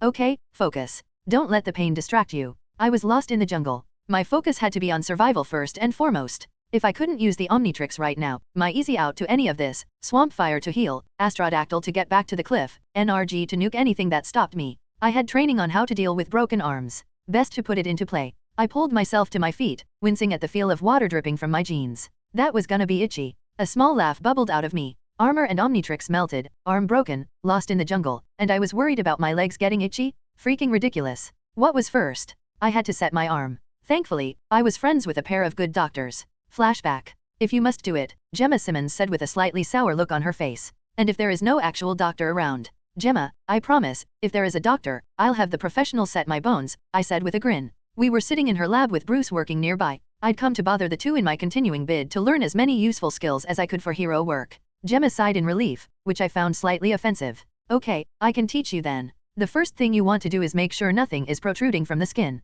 If the arm is bent, take your arm and straighten it back into place as carefully as you can. Get ready for a shit ton of pain. I took my right hand in my left. The sting that followed was enough to make me hesitate. I looked up at the blue sky through the trees above, trying to let the beauty of the jungle and the sound of the river. With a solid movement, I brought my arm back into place. Ag. When the spots left my eyes, I was lying back in the mud again. I'm doing this wrong. The jungle didn't give me any response. Dick. I rose back up to sit up, reaching for the sword on my back. When I took it off and brought to look at, I found myself wincing at the sight of my trusty blade. It looked less like a sci-fi longsword and more like a beat-up machete with the tip have melted. Damn it, I looked over the blade. I loved this sword, man. Not enough to name it, but still, if it was sharp. As an afterthought, I also pulled my gun off my back, only to wince. Yeah, that was even worse. It was pretty much a big piece of square metal melted around plastic. I was probably lucky the magnets in my armor were still working. I got up to get to work. I fought off my frustration with the situation all the while. The first ingredient to taking care of a broken arm. 2 pieces of wood, preferably flat. A bit of hacking with my half-melted sword got me 2 sections off the side of a big jungle tree. It kind of sucked, just slicing out 2 chunks of wood, but I'd worry about the ethics of it when I wasn't trying to survive. Once I had 2 pieces of wood as long as my forearm, it was time for the second ingredient. Pieces of cloth, long enough to wrap around a limb several times. I took my sword and after a hell of a lot of trouble working around the melted sections of sword and armor, I got the bottoms of my jeans cut off without slicing myself. I had to be careful about getting cut. Jungles were cesspools of disease. And this being the savage land, I was probably surrounded by viruses that no one had ever heard of in millions of years. Once I had the raggedly cut sections of jeans in my hands, I cut them into several long strips. I tried to be careful, but also fast. Getting my right arm secured was important. But getting it done before night fell was even more important. I only had a few hours of sunlight to see in. The second I had several long strips of denim, I took the 2 pieces of wood and placed one on the back and one on the underside of my forearm. The fucked up thing about my arm was that, based on what I could feel of the break, both bones in that arm had been cleanly snapped. I don't want to explain what it's like to take a hold of your arm and feel the bones just cut into 2 pieces under your fingertips. That is so gross, I mumbled. It was still kind of interesting to feel that. I wrapped the arm once the pieces of wood were placed, looping the denim around and around while making sure none of the pressure went on the spot that had been fractured. Enough to keep my arm still without furthering my injuries. I messed up the tie at one point. Working with only one arm, you know? I cursed quietly, untied it, then put it back. Once done, I made a crappy sling out of the remains of denim. It was a shit splint and sling, but it would work until I could get to safety. I took stock of everything. Okay, armor and Omnitrix weren't working. Well, unless taking a moment to rub the Omnitrix against a tree to try and turn or activate the dial got me nothing. And it was still white? What the fuck did that mean? Whatever. I'd have Tony or Fitz take a look at it if it didn't just fix itself. Please fix yourself. I didn't want to get depressed while in the middle of survival, but the thought of the Omnitrix being broken, the fact it wasn't responding at all? God damn it. What was I worth without the Omnitrix? Flashback. You need to stop thinking that, Nat said as I lay on the mat. She'd kicked my ass once again, as always, and had stopped to let me take a breath. What, that the only reason I'm an Avenger is that I have the Omnitrix? I asked Nat. She scowled down at me. I shrugged while lying down. What? It's true. If I didn't have this thing, Maria would have me in a room just writing notes on upcoming threats every day. I wouldn't be an Avenger, I'd be a desk jockey. My favorite redhead squatted to look down at me. She was upside down from my perspective but still face to face with me. If you keep thinking of yourself as useless without the Omnitrix, why are you even trying to train? I don't want to be useless, I admitted. I want to be worthy of this life I've got now. Nat stared down at me. Then shut up. Stop whining about how useless you are without that watch and start doing something about it. Yes, sensei, I tried to joke. Nat grinned, flicking my nose. Stop being depressed and do something useful. Maybe not the healthiest thing mentally speaking, but it would work for the jungle. Okay, my armor was useless technologically speaking, but I still had chunks of metal protecting my body. Melted hunks, but better than nothing. My sword was melted, but it was still good enough to slice things even with the tip having been turned to a big chunk of metal. And I had clothes. Which, despite what you think, is a big deal. My simple shirt and jeans, well, jean shorts now, were protection from the elements. Okay, I'll admit it. I was trying to think only on the bright side. I needed a better weapon. Something to make up for my melted sword. But that would be a waste of time right now. Better to focus on getting home. I'd floated down the river, so walking upstream should get me home. If I found something like bamboo, or maybe a good straight sapling, I could make a spear. I started walking, my sword out in front of me. I stayed close to the river, trying to keep in the open where a Quinjet would be able to see me, and got ready for the hard walk ahead of me. Walking through the jungle was hell. It was hot as fuck even when I had to risk walking through the water. Several times I had to use my sword as a makeshift machete to hack through the undergrowth, which was exhausting. Chopping into wood takes energy you could be using for other things. Sweat dripped off my beard and shirt. My broken arm was a hassle. I was working under half my power. As I moved, I blazed a tree every once in a while. Blazing was the practice of slicing just a bit of either side of a tree with your blade, always at eye height. It's usually done to mark where a hiking trail was. In my case, I was trying to make sure of two things. First, that the jungle didn't confuse me to the point I ended up circling. Second, that anyone following me would know where I was headed. Fuck me, I said to myself. Fuck me, fuck this jungle, fuck the savage land. A buzzing sound drew my attention upwards. Fuck. A biggest bug was flying near me. I lifted my sword hesitantly. It looked like a mosquito for a moment. I prayed that it wasn't. Not because it was big, well partly cause that, but because they carry diseases. It flew down lower. I breathed easier when I realized it was a dragonfly. A dragonfly with meter-long wings. It was almost pretty. Its wings, while clear, fluttered a rainbow of color when the sun passed them, and its thorax was a bright fluorescent blue-green. It drifted down towards me. I raised my sword, only to blink when it landed on the melted tip with its spindly legs. It was heavier than I expected. It was also kinda cute. Its wings fluttered as I watched it before it took off. I continued. Further down, another biggest bug scared the hell out of me. It came zooming out of the forest like a bullet out of a gun, rushing past. I stared at it as it went. It looked like a moving carpet of segmented scales, with dozens of small legs under it. It was fast as hell, dodging the rocks and trees easily. I watched it zoom off into the undergrowth with a sigh of relief. It was huge, man. Longer than I was tall. Maybe it had been a herbivore and that's why it hadn't attacked me. Either way, it was tense seeing an insect with that many legs as big as a person go rushing by. As I walked, I kept remembering everything I'd learned about jungle survival. Flashback. Nat and I were standing in the lab with Bucky. The former Winter Soldier and current Avenger was speaking while a hologram floated in front of us. Your first issue with survival in the jungle is not the poisonous animals like snakes or predators like jaguars and crocodiles. You should be careful about them, sure. Even the smallest animal can cause serious harm or even kill ya. He waved a hand. The image of a small brightly colored frog popped into life. You touch one of these, for example, you spend the next few hours hallucinating before you die from the poison that entered your bloodstream. He glowered at me. You can get dehydrated when the humidity and heat bleed you dry. If you're injured, that gets worse. The body starts spending calories and water to heal itself. Then there are diseases like malaria to make it worse. Walking through the jungle is worse. The combination of undergrowth and constantly checking for poisonous or dangerous wildlife is a horror show. Why is it whenever you describe something, it's like I'm getting training advice from Satan? I asked with wide eyes. Nat chuckled behind me. Because I've been to hell, Bucky growled. And if you listen, I can help you learn how to get out. He swiped the air, the hologram shifting again. The jungle. The jungle is the enemy. More than anyone hunting you, more than any animal. The jungle is first. It will surround you in green hell, disorient you, hide threats and help alike in its foliage. I was starting to get flashbacks to Jumanji. So focus on the fundamentals. Water. More important than anything when it comes to survival. In the jungle, you don't want to get it from rivers without boiling it first. So instead, you get it out of trees first and foremost, leaving the option of boiling for later. The best plants to get water from are. Remembering that advice, I kept an eye out for the plants around me. While doing that, I ended up encountering more wildlife. A scorpion. An inky black scorpion the size of my leg. And it was busy. I stared at the thing as it stood atop a rock. In its pincers was a rat as large as a cat.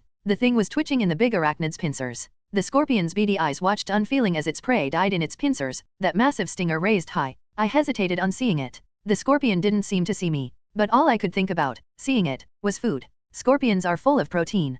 Protein is probably one of the best things you can eat out here in the jungle. They also use venom to dissolve their prey and suck up the remains, which means they don't carry tapeworms or other parasites. But the fact it was the size of my leg and had a stinger the size of a carpenter nail made me hesitate. I could have tried to chase it off and eat its prey instead, but the rat was currently full of venom as it was. The scorpion, oddly enough, was the better option. Fuck you jungle, I finally said quietly. Okay, how to catch a scorpion. Bucky had run me through that, on normal scorpions. Not giant things like this. If I'd had another hand, I could have held down its tail with a long stick and stabbed it in the head with my sword while it was pinned. Well, crushed its head in with the pointed tip, I mean. The sword may not have been pointy anymore, but it was basically a hammer right now. But with my arm broken, my options were limited. The fact was, I was lucky. This scorpion was probably waiting for its prey to die before dragging it to its lair to let it dissolve into goop it would suck in. I wasn't sure why it hadn't picked somewhere more secluded to wait, but I wasn't going to complain. Bucky had taught me to see scorpions as food. Now I had to take advantage of that. No time for traps.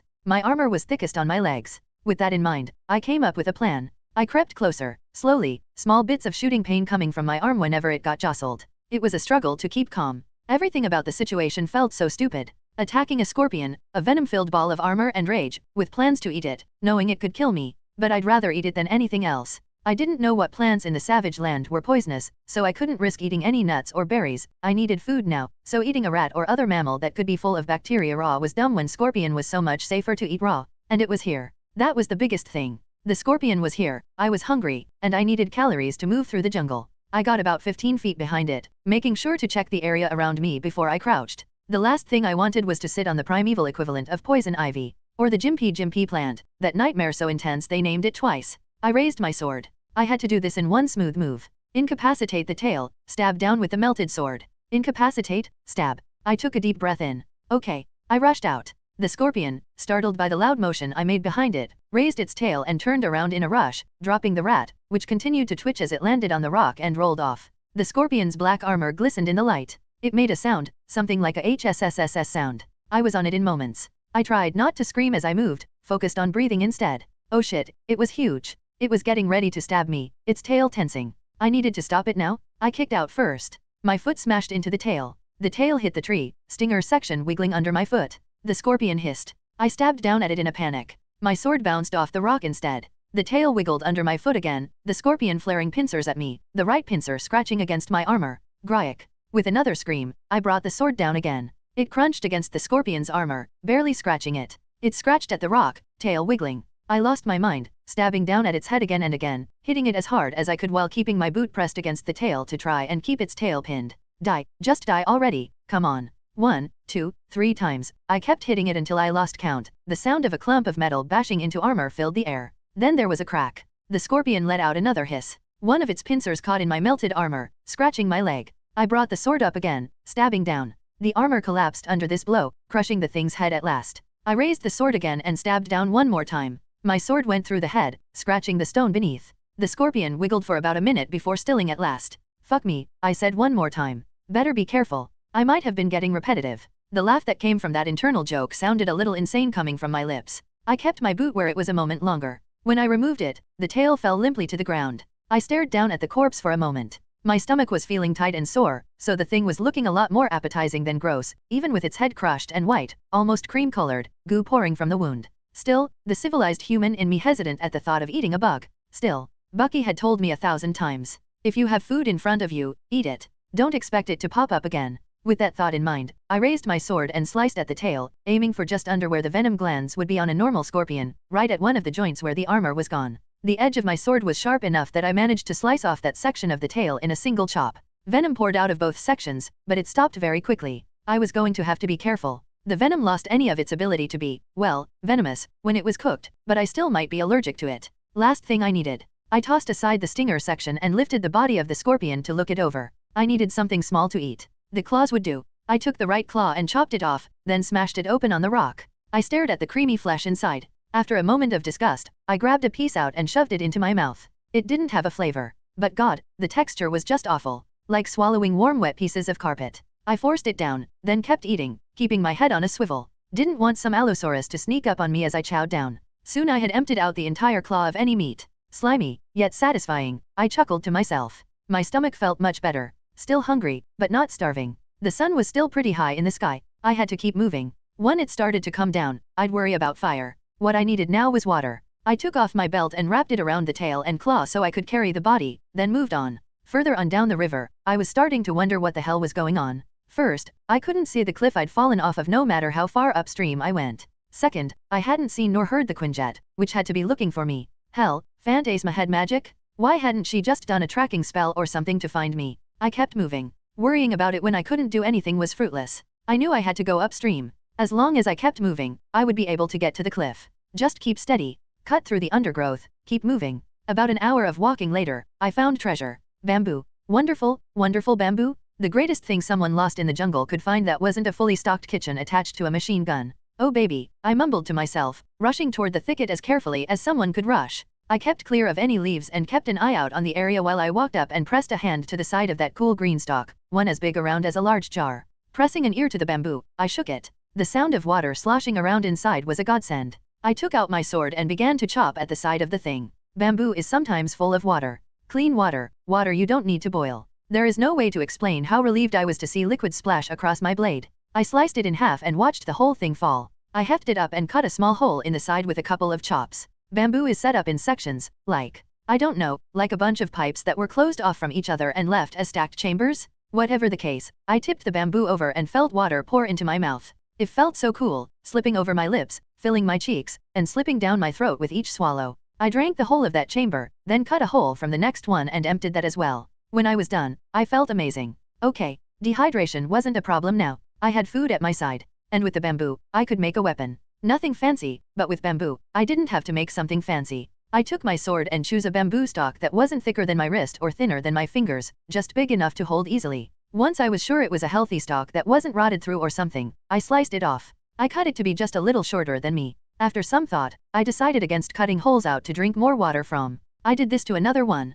Cleaning off any branches and rubbing off the leaves where they grew off the seams, I soon had 2 long sticks of bamboo. Next, I took my sword and brought the edge against the end of one of them. It was tough working one-handed, but with plenty of water and my scorpion meat to keep me full and hydrated, I was able to keep focused on the task. Once I had one side split into different sections, I took off one of my shoelaces. Flashback. My shoelace. I asked Nat, confused. She was watching as I bench pressed. With a lot of work and constant effort while Steve shouted at me to work in the nicest way anyone had ever shouted at me, I was very proud to say that my bench press had gotten to 300 pounds. And my pecs looked a lot more like they were actually made of muscle, so bonus? Yeah, she said, pacing back and forth. When you live as we do, you never know what will end up being useful in some way. One part of my training is that whenever I wear boots, I use 550 paracord instead of normal shoelaces. I lifted the weight off my chest with a big breath out. That's an awesome idea. She moved to smirk down at me. Glad you think so. You gonna start carrying a knife around now? I shook my head. Nah, I've always got my sword.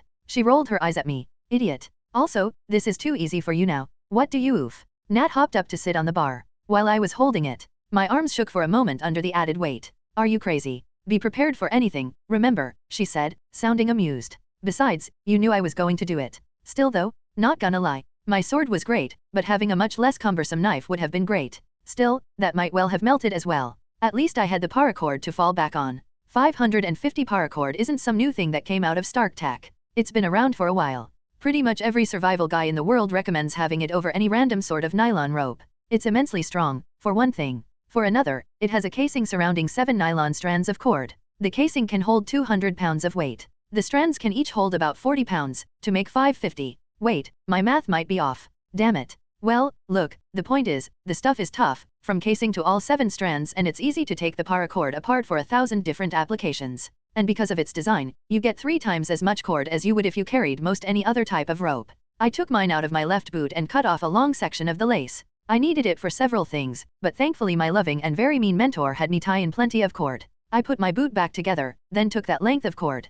Putting a small ring of bamboo in the spear I was making, I tied it together around the core I made out of that ring, making sure the prongs I'd made were sticking out nice and solid. After they were secure, I sharpened each prong with my sword as carefully as I could. It was a bitch to do one-handed, but soon I had a 4-prong spear. I took the other side and simply chopped it at an angle, sharpening that further. I didn't waste time with the prongs on the other stalk, only cutting it at an angle. I did it to another, and another, until I had about 12 long spears of wood. Leaving the pronged one aside, I stabbed the rest outward in a half circle. Night was coming. I had to make a shelter. Better to be in the bamboo, where there was water and supplies, than to continue on in hopes I'd find my way home in the middle of the night. Chapter 138, Man vs Savage Land, Part 2. Night was coming. I had to make a shelter. Better to be in the bamboo, where there was water and supplies, than to continue on in hopes I'd find my way home in the middle of the night. I worked as fast as I could. Cutting more big bamboo down, I broke them open and laid them down until I had a crappy green bed made of chopped up bamboo laid down for me. Running out of time as I looked up to see the sun slowly lower in the distance, I used my rope and some more big bamboo as a frame and flattened out the rest, laying those over where I'd placed my bed. It should have been fairly waterproof, though I didn't hold out hope. Fire. I needed fire. Once again, my arm being broken was going to make it a bitch. It was still sending lightning through my body whenever it got jostled, so I had to work around it. First, I grabbed a bunch of dry wood in one arm. I couldn't use just the bamboo, since, while it was thankfully full of water, that same water made it almost fireproof. But I got some dry sticks after a quick search, placing them in a bundle, and brought them over to my shelter. With the sticks and a bunch of small pieces of dry tinder, I prepared the next part. First, I dug out a small pit next to my shelter, placing sticks and tinder inside that. Then I placed the leftover tinder, basically tiny pieces of bark, leaves, and straw, on top of a rock, placed half a piece of bamboo on top of that tinder so that it was laying almost entirely on top of the tinder, and got the other half. Placing the other half with one edge on the bamboo, I used my left boot to keep the half covering the tinder still. The idea was simple. I'd rub a piece of bamboo on the other fast and hard, making sure to keep it to the same spot. Over time, friction would create heat, and that heat would transfer from the bamboo to the tinder underneath. It was hard as hell. I found myself sweating soon, my left arm sore from the constant movement while pressing down, my fingers tight on the bamboo. I sang to myself under my breath.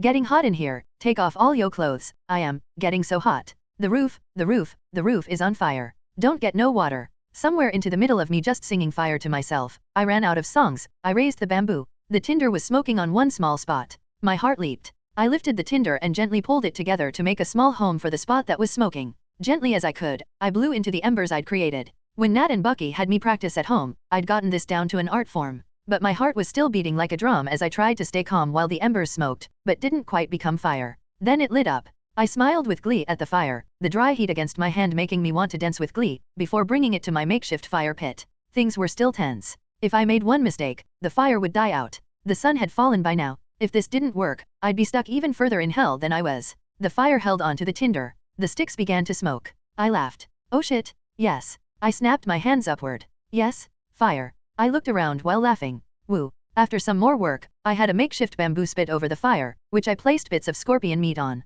As it cooked, I took some pieces of denim, wrapped it around more tinder, and placed it inside a bamboo, making a torch to hold. I couldn't quite remove my clothes since my armor had melted over my shirt and waist, but I was able to get my boots and socks off. My feet were thankfully unhurt if soaking wet from sweat and river water. I laid them out to dry next to the fire, though still close enough to grab in a hurry if I had to run. The scorpion ended up being more useful than I thought. Being a meter long, it had a very large thorax, and its armor had held up under several blows. So once I had the armor hollowed out of all meat, I was able to make it into a makeshift bag of sorts, running a cord through where the legs had been. But that was it. I didn't have the energy for anything else. I just sat next to the fire, drinking bamboo water and eating scorpion. Thanks to being cooked, it actually had a flavor now, the meat tasting like slightly fishy beef jerky, which was delicious as far as I was concerned. I had my helmet on again. Despite my faceplate being mostly gone to leave my good looks exposed, and the rest of it half-melted crap, I felt better with a helmet on. Felt a little ridiculous, sitting next to a fire with my feet bare and a helmet on. But I had to look on the bright side of all this.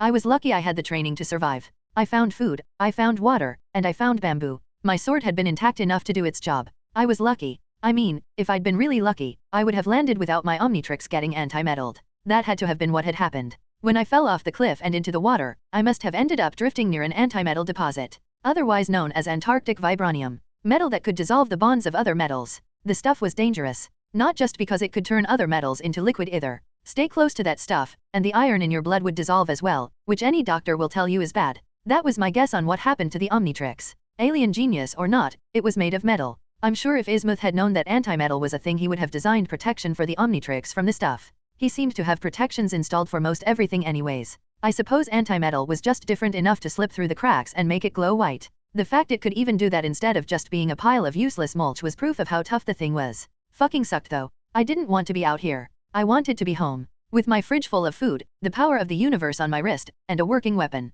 I wonder if they're still looking for me, I said to the forest, the heat and smell of the fire on my face, scorpion meat crackling over the flame. I pulled the spit off the fire and began to eat once more.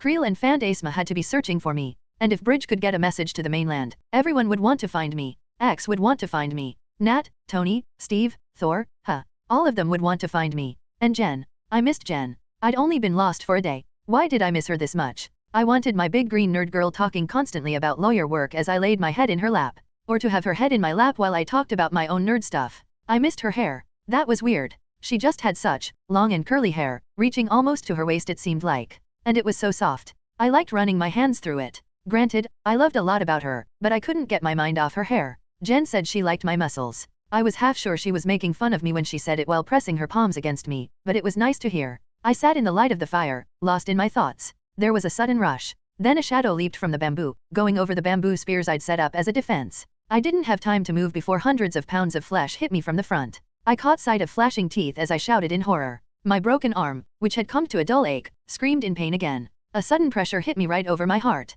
When I looked down, a single long-toe claw was pressed against my armor where it was protecting my heart. The creature on top of me snarled. Then the adrenaline hit. I grabbed my sword off the ground and swung upward. My sword, battered but still sharp on the edge, hit the creature on its jaw. Blood sprayed outwards, the creature screaming in pain. The claw scratched at my chest armor, flaking off the melted pieces that had once been Cadam's. Fuck off me, I shouted, kicking upwards and slicing at the face of the thing. I took a portion of flesh off before I hit bone. The animal leaped back, whining in pain. I got up and faced it. Another one rushed out of the bamboo forest, coming towards me. It made the mistake of ignoring my bamboo stakes. The sickening sound of bamboo stabbing through scales and flesh filled the air. Scree, the bipedal thing shouted in agony, falling back with a bamboo stake in its chest. The one that had attacked me first backed away. I didn't lower my blade, simply facing him. He snarled at me, the fire letting me get a good look at both my attackers. Velociraptors. Well, not real ones, I guess. Over the years it felt like scientists were putting every effort to make dinosaurs less cool than they looked in Jurassic Park, doing things like saying, oh, they have feathers, they're actually a lot more fat, they sound more like squeaking turkeys, and they really love you and want to give you cuddles.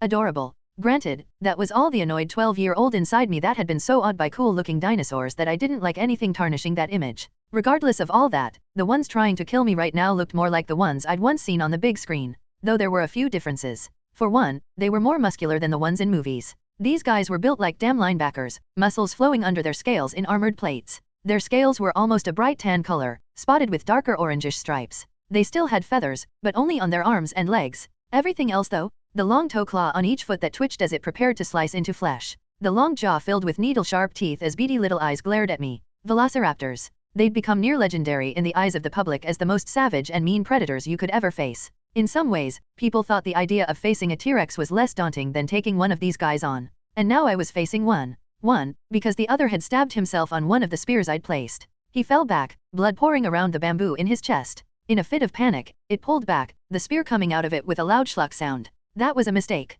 Any doctor will tell you that removing an object stabbed into you is a bad idea when you have no way to deal with the blood loss that will follow. The velociraptor began to bleed out immediately. Screeching in pain, it fell weakly to the ground. The one that had initially jumped looked over at me. Its jaw had strips of flesh cut off from when I'd slashed at it with my sword. I raised my blade, trying to remember as much as I could from animal behavior.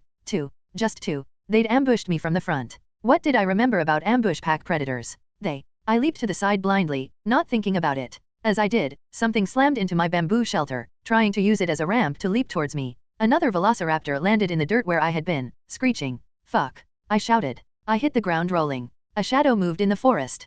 Probably another one. I had to move now. Stop responding to attacks. Velociraptors are ambush predators. They like to strike when you least expect it. But that also meant they liked having the initiative. I had to take that. The fire was sputtering from the dirt being tossed up into the air as I rolled to my feet. I leaped up from a crouch, jumping forward. Toward the first velociraptor. The thing screeched in shock when I tackled. I wrapped my good arm around it as we rolled together. My broken arm screamed at me as I pressed myself to warm scales, the long tail whipping as scrambled for a good angle while I and the raptor hit the ground hard. It raised a clawed hand and scratched at my chest. Its claws bounced off my armor and went lower, to where my unprotected stomach lay. 3 white hot lines sliced into my skin. Everything had come to a crawl to my vision. Even though I knew it was all going at high speed, I felt adrenaline pumping through me. I landed on top of the velociraptor, legs on either side of it. In a crazed part of my mind, I imagined the other 2 surviving raptors rushing me from behind. The fear and rage pumping through me made want to scream. I brought my sword down on the velociraptor's neck, slicing deep into the scales before getting stuck in the spine.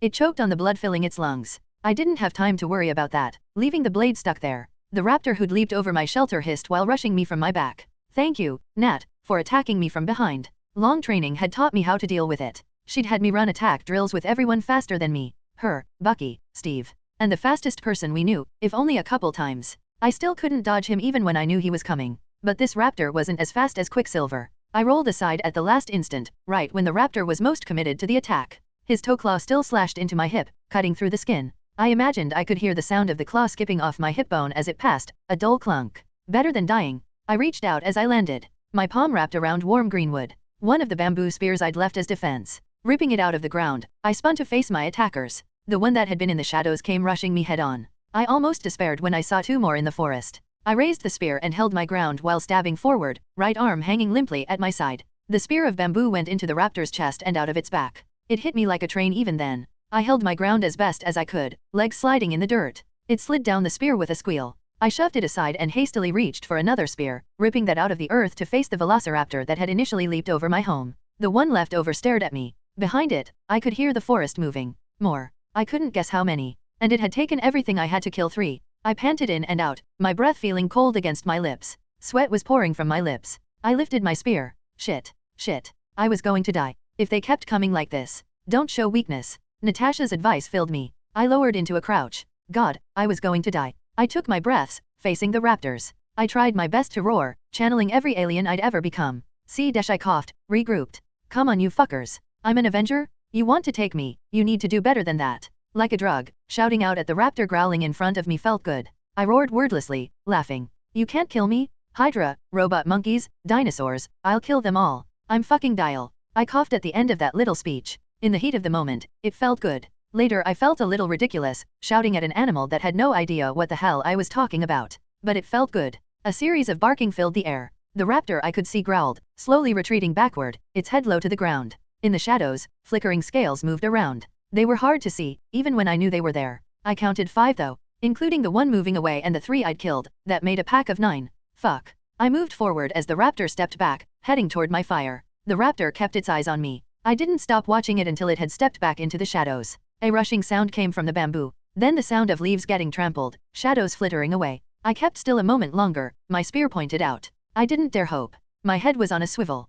But nothing. I wasn't attacked. I wasn't hurt. I waited for a good moment longer before I dropped to my knees in exhaustion. La ilaha illa Allah Muhammad Ajal Allah, I mumbled to myself. The prayer my dad always told me that Muslims are told to do before death. A little late, now that I was actually alive. It had been ringing in my mind, underneath all the useful advice about survival. My arm was killing me. Oh God, it was worse now. At some point in the fight, it had bounced out of its sling to hang limply at my side while my left arm clutched at my spear. I felt warm blood from the cut in my hip pouring down my leg, and my whole body ached. I needed to take care of my wounds. But with the adrenaline leaving me, I just wanted to sleep.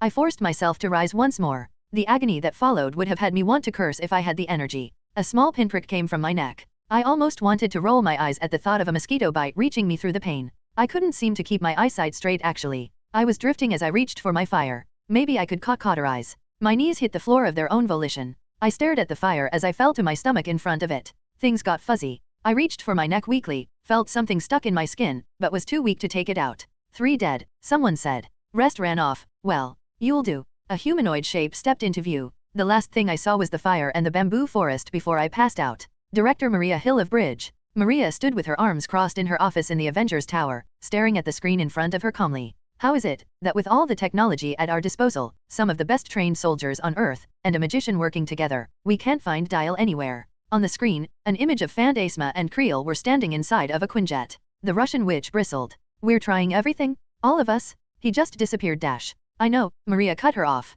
That wasn't an indictment on your abilities. I'm asking this literally. How did he just disappear? Was he taken? I hate to be dark, but if he was dead, or eaten, then we'd have found some sign, wouldn't we? He can't die, Creel said desperately. The tall bald man was staring at the ground, fists clenched. He's told me before. The watch has a safety feature. If he's about to die, it turns him into something that can survive it. Maria noted that mentally. She'd never heard of that little feature. While she knew that Creel and Dial spent time together working out, she hadn't known they were that close. If that's true, he'd have flown over to the cliff in one of his flyers, Maria pointed out. So what do we do? Creel said, almost spitting the words out. Find him, Maria said simply. We've been trying, we told you, Phantasma said. So we don't stop, Maria crossed her arms. I've been on these kinds of searches. He's been missing for only 2 days, and we have the best in the world trying to find him. We aren't giving up hope. Take a moment to sleep, then keep looking. I'll go through everything we've got here and send people out to aid in the search. Can we at least get satellite tracking?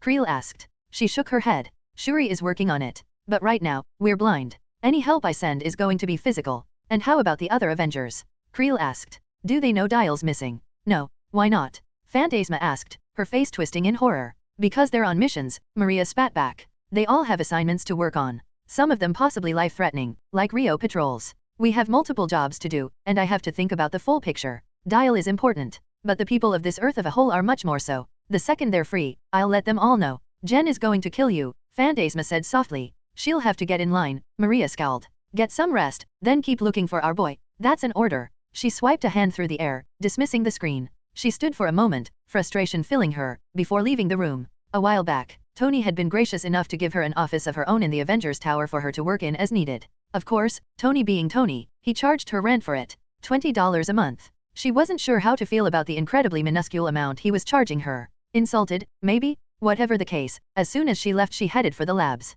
Entering into Shuri's lab, she ignored Ruby and Ao to focus on the young princess working on her computer. Shuri was wearing a blue dress. The same dress as the day before, Maria noted. They still haven't found him. Any luck with piercing the veil? Shuri looked up at her sadly. Nothing. I've been trying with everything we have, but the only thing we can do is enter the savage land, which still requires us to be quite close. Maria kept her anger from her face. Shuri was trying. Phantasma and Creel were trying. Getting angry at them for the helplessness she was feeling was useless. Okay, Maria said as gently as she could. Then keep me posted. Can I go? Ruby asked. Go. Maria asked, confused. She looked the tiny teen over. Ruby was wearing some combat boots that were too big for her, military pants, a leather jacket, and a green tank top. In other words, she looked. No, you can't. The blonde glared at her. Why can't I? I want to find him too. Because you aren't trained for it. I am? I'm more trained than Dial was even. I can find him. Maria shook her head. No. We have everyone we can send to find him already. We can't dash. Ugh.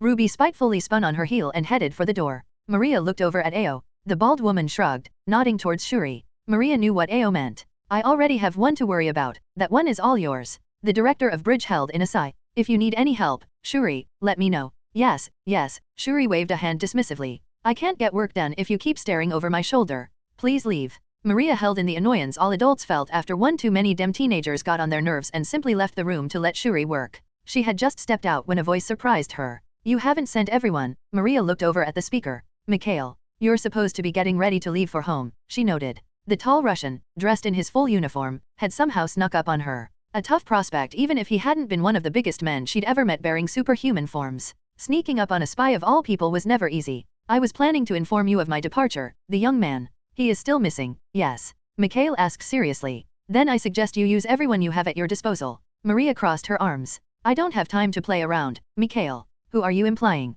Mikhail chuckled, though there was a dark edge to it. You must track someone who has become lost in the jungle. Isn't that, in essence, a hunt? Oh god damn it, Maria sighed. Mikhail was already on the plane to Russia when Maria made the call from her office. After a moment of a hollow screen blankly ringing, the screen lit up. Hello, Director Hill, Boris said as soon as the screen lit up, giving her a small smile. The Russian official was standing in his own office, wearing his usual business suit. Is there something you need? I trust that Phantasma is well, and Crimson has said she is doing good work. Yes to both of those questions. But that isn't why I called. I'm on a tight schedule. 48 hours, to be specific, Maria said. Dial is missing. Boris recoiled, surprised. He is? Mikhail has not informed me of that? He knows about it, but I'm keeping it close to the chest, Maria explained. Not just because the news of an Avenger going missing is big, but because of where he went missing. With that, Maria began to explain the Savage Land. Boris listened closely, interrupting to ask questions. But not once did he treat her as though she was crazy. She had to wonder why, even with all that she'd seen, the Savage Land had still thrown her for a loop. Still, it was to her benefit now. It's been a full 2 days, Maria said solemnly. And I need to get him back. Dial was important. Not more or less than any of the other members of Bridge and the Avengers, but even pragmatically speaking, he was valuable. And honestly, after losing Trip and Sharon, Maria was starting to take missing Bridge members as a personal insult. So you want me to send one of our operatives to aid you, Boris finished for her. His face had become incredibly still. Into the jungle. Not just any jungle. A jungle that is full of the most dangerous creatures the world has ever developed naturally. Dinosaurs. Beasts so massive and powerful. Do you realize what you've done, Director Hill? Boris looked haunted. If I ask this man, he won't even wait for those in charge of the Winter Guard to allow it. He's going to say dash. I accept. In the background, the sound of a man roaring as he ran could be heard, the voice of Craven the Hunter drifting into the distance. Boris, I'm headed to the airport. I have some smuggler friends, they'll drop me off. Craven, you can't just dash. Boris held out a hand towards the door, only to drop it slowly. He looked like he was resigned to his fate. He's gone? Boris walked over to his door, the hollow screen turning to follow him as Maria continued to watch, the director wondering what the heck she was watching. Chernobog walked up to the door just as Boris got to it. The massive dark god looked odd for a moment. Maria stared at him for a moment before realizing what was wrong. Chernobog, in all the time she'd seen footage or photos of him, had usually had a very smug appearance on his shadowy face. Here he looked confused as hell. Hey, so, Craven just passed me in the hall, Chernobog said, pointing behind himself with his thumb. He was grinning like a loon. It was creepy. You were creeped out, Boris said in surprise. Then he shook his head. Look, Director Hill, I'll send Craven out as soon as possible. Please send me everything we need. He turned to meet eyes with her. If anyone can find him dash. Oh, hello Miss Hill, Chernobog said politely, waving. Craven can, Boris said, looking like he was on the edge of a heart attack. I'll make sure he understands the mission. Thank you, Boris, Maria said sympathetically. Superheroes. Useful. But crazy, every last one of them. With that, she sent Boris' mission file through a secure email. As the file left, a sound came from nearby. Maria looked around, confused. It sounded like, well, like a rocket blasting off, but none of the tower's security measures had activated. Jarvis, what is that noise? The Avengers Tower AI responded immediately. That was X, ma'am. She calmed. Maria Hill was many things, but she wasn't an idiot. He's headed to the Savage Land. Yes ma'am, Jarvis said politely. Maria turned to look out of the window, walking up to it. New York City spread out in front of her as she stared outward. Craven the Hunter and X the android are going out to the Savage Land. Maria sighed. I guess we'll have to hope this all doesn't end as chaotically as I think it will. But she didn't hold much hope for that. X. When a message came from the Savage Land 2 days ago, X had been watching over the Avengers Tower network. He'd known it would take a while for a message to get back, so he was rather surprised by how fast the first had arrived. After all, thanks to the Veil, if someone wanted to send a message to the mainland, they had to leave the Savage Land, making communication with those within a chore. Axe had watched as Creel appeared on screen, speaking to Maria Hill on the emergency line, informing her of Dial's disappearance. The moment he had gained the gist of the events in question, X left a subroutine to continue to watch. The rest of him prepared. Dinosaurs. While X sympathized with the need to protect endangered life, he knew he needed something powerful to take them down. He rolled through a digital file of the current arms available to him. A jungle with all the undergrowth that entailed. So something handheld he could reach easily, while still capable of doing immense damage. And something large he could carry on his back in case he had to kill something large or destroy a building containing Dial. He quickly found the correct designs. Including a simple requisition order for a machete as well, he entered his android body and rose from the seat in his lab, walking to get them. Now, how to get there? He had an android body now after all. The Veil could become a problem. Very well. Prepare to back himself up on a server and load his primary self completely within his android form. That would take a full day, as he was quite a large AI if he said so himself. Probabilities of surviving after 24 hours in a hostile environment. WER disengage line of inquiry. Transportation. Well, he didn't need a plane. Just a way to lift himself across the ocean. Months ago, Dial had created armor for Sky in his jury rig form, including powerful jet boots. He'd recently made something based on those designs. Increasing the size of those jets and focusing them into a single unit became his new jetpack. With some improvements, it was even able to carry his hefty form. Then, X waited. There were 2 reasons for this. First, it would take time for his preparations to probabilities of survival after disengage line of inquiry. It would take time for his preparations to be complete. The weapons needed to be fine-tuned, and the jetpack refined. His AI mind had to be uploaded and backed up. Not to mention the tasks he pushed himself to complete before leaving. Some would have seen the sudden need to complete as many tasks as possible as a way for X to distract himself. Those people would have had a fundamental lack of understanding of how AI were able to logically function in every situation. Probabilities of survival in the savage land for Dial after a day and a half, with the possibility of Dia disengaging inquiry. The second reason X waited was to see if Mahmoud would be found. If Phantasma, Creel, and the bridge soldiers found him, then this would all be unneeded. 48 hours. They had that long. When Creel and Phantasma called back after that time had passed, X took a look at them. One read of their body language later, and he was entering the hangar. In the corner he'd set up for himself, his weapons had been placed on a table. Without looking, he picked up a machete and placed it on his hip. Then he took a massive revolver off the table, taking a pair of belts with pouches to hold bullets. While revolvers were less efficient than more modern handguns such as the Glock 19, X did not need a Glock. His body had enough power that a Glock was unnecessary. This revolver, sized specifically for him to fire bullets so large the recoil would have shattered the wrists and forearms of anyone mortal attempting to use it, it was for those moments where X needed to kill something and they were just out of arm's reach. Once the revolver was magnetically attached to his hip and the belts of ammo were wrapped around his waist, he lifted his final weapon. The one he'd selected for the most massive of enemies. A double-barrel rifle made to fire bullets as big as 3 fingers across. He placed this giant of a weapon on his chest. His back would be carrying something during the trip. He looked at his transport. A jetpack. That was wider across than he was, with rockets the size of trash cans. It would do. X lifted it up and placed it on. After a moment's thought, he placed on a pair of aviator goggles. If any rain or snow fell on the way, he didn't want his vision receptors impeded. Dial was alive. He knew it, even if the probabilities didn't. Lowered into a crouch, X began a mental countdown from 5. On 3, the jets ignited. On 1, they released plumes of green-blue light. He rocketed forward, moving his hands to grip the jetpack strap. For a moment, he flew over the steel floor of the hangar.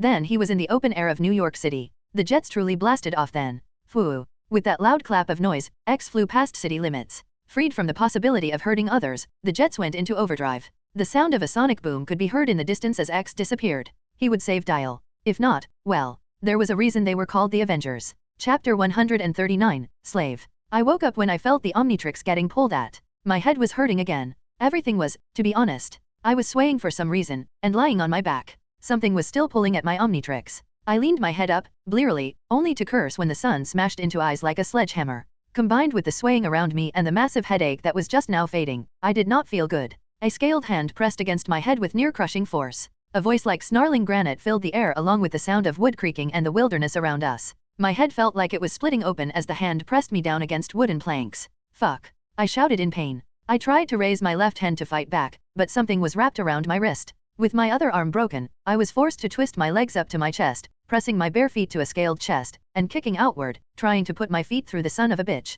Gee. Something shouted as it was lifted off of me and thrown back. I sat up and got my feet under me, looking around. I was in a cage. A big cage made entirely of bamboo, right down to the planks my feet were balanced on. The cage was placed on wheels, rattling around as we moved, explaining the swaying sensation I had been feeling. A feeling like blades had replaced my blood filled me, taking away any energy I might have had. I gasped at the pain, nearly falling to my knees, then grit my teeth and forced myself to stay standing, looking around frantically. There were people with me in the cage. 4 of them. And only one was human. The others were a big green lizard man that reminded me of Komodo, a woman with dark blue skin that turned pale near her chest who also had a single wing on her back, and a bipedal being made of black stone. I did a threat assessment as I stared at them, trying to figure out who I might be fighting. The lizard man, or reptile man I supposed, was lying on the ground, glaring at me. He hissed something, scrambling to his feet. To my surprise, the woman with a single wing hissed back at him. While the reptile guy sounded pissed, winged woman sounded sad. More than sad. She sounded like she was only speaking out of necessity.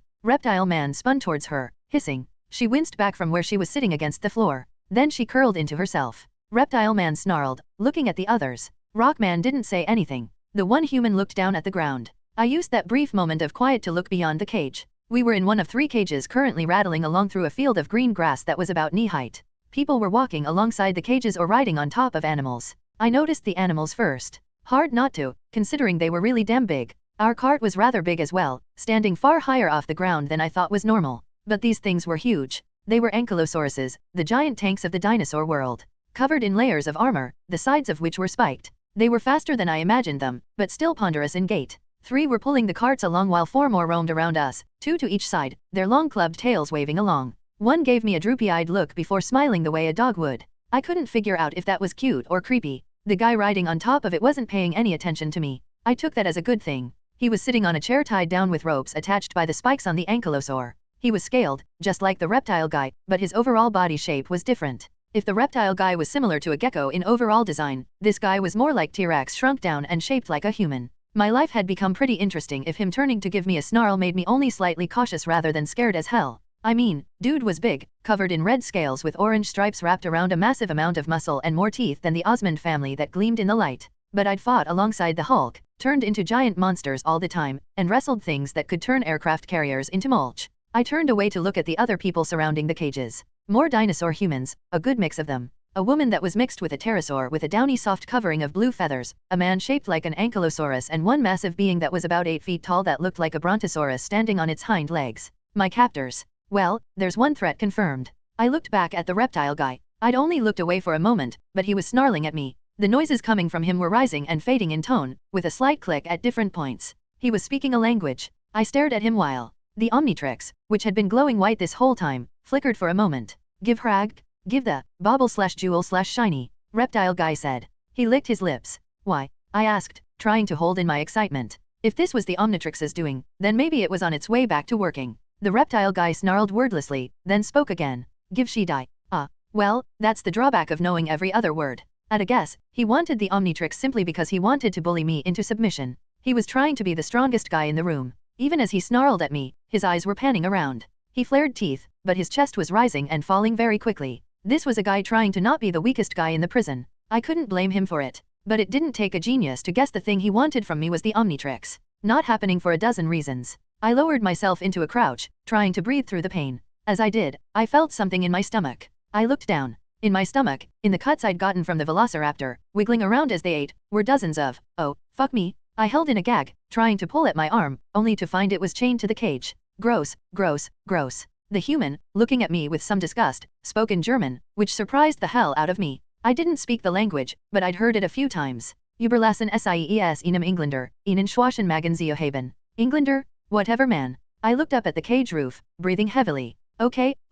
Oh, gross, I could feel nope, not thinking about that. This was normal. They were using them to clean out my wounds of infection. I could feel more in my hip. I kept the image out of my mind to look back at the reptile man. He was hissing rhythmically, almost as though he was laughing. Nope. He was laughing. Still chuckling, he moved to sit against the wall, giving me a mocking grin. Apparently, freaking out at the maggots had been enough to make him satisfied he was the big man on campus. You'd think my broken arm would have helped. I laid back against the cage. Yeah, good for you, being stronger than the one-armed guy. The second the Omnitrix is working, I'm turning into something big and punching you in the face. The German-speaking human grumbled something, while Rock Guy just looked between all of us silently. The winged girl continued to mope.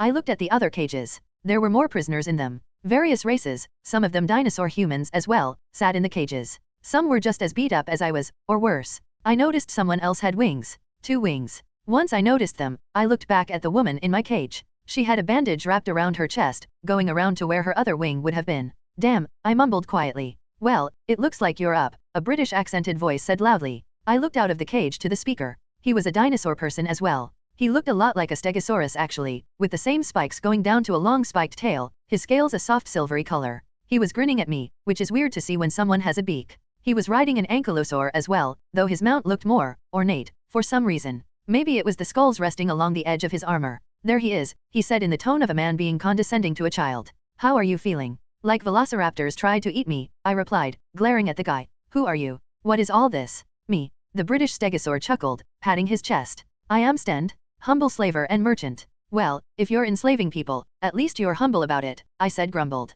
Slaver. I'd been enslaved. Well, now I had context at least. Yes, truly I am a great master, full of kindness towards those under my care, he said with a grin. Sounded like he believed it too. I even took you under my wing after all. You may die in the pits, but at least you will die with a full stomach. Yippee ki to that. I tried to channel as much Tony as I could now. So how do you speak English? I learned it from the New Britannians that I've had in my care from time to time, he said proudly. New Britannia? I asked. Oh, Stend quirked an eyebrow. So you speak the language, but don't recognize them? Are you an outlander perhaps? I stared at him silently. He chuckled. Yes, our shores do seem to draw in wanderers. It has been a few decades since we have seen such. His eyes, a green color like old copper, narrowed. I wonder, where are you from? Your armor was melted, possibly by the unmetal, but I could tell it was of an interesting make. He had an odd glint in his eyes. Same with this, he reached for his side and took out my sword. The poor thing was still tipped with a big glob of metal, still much shorter than before, but it gleamed in the light nonetheless. Sharp. Sharper than most blades I've seen and far stronger, he chuckled, swinging my sword.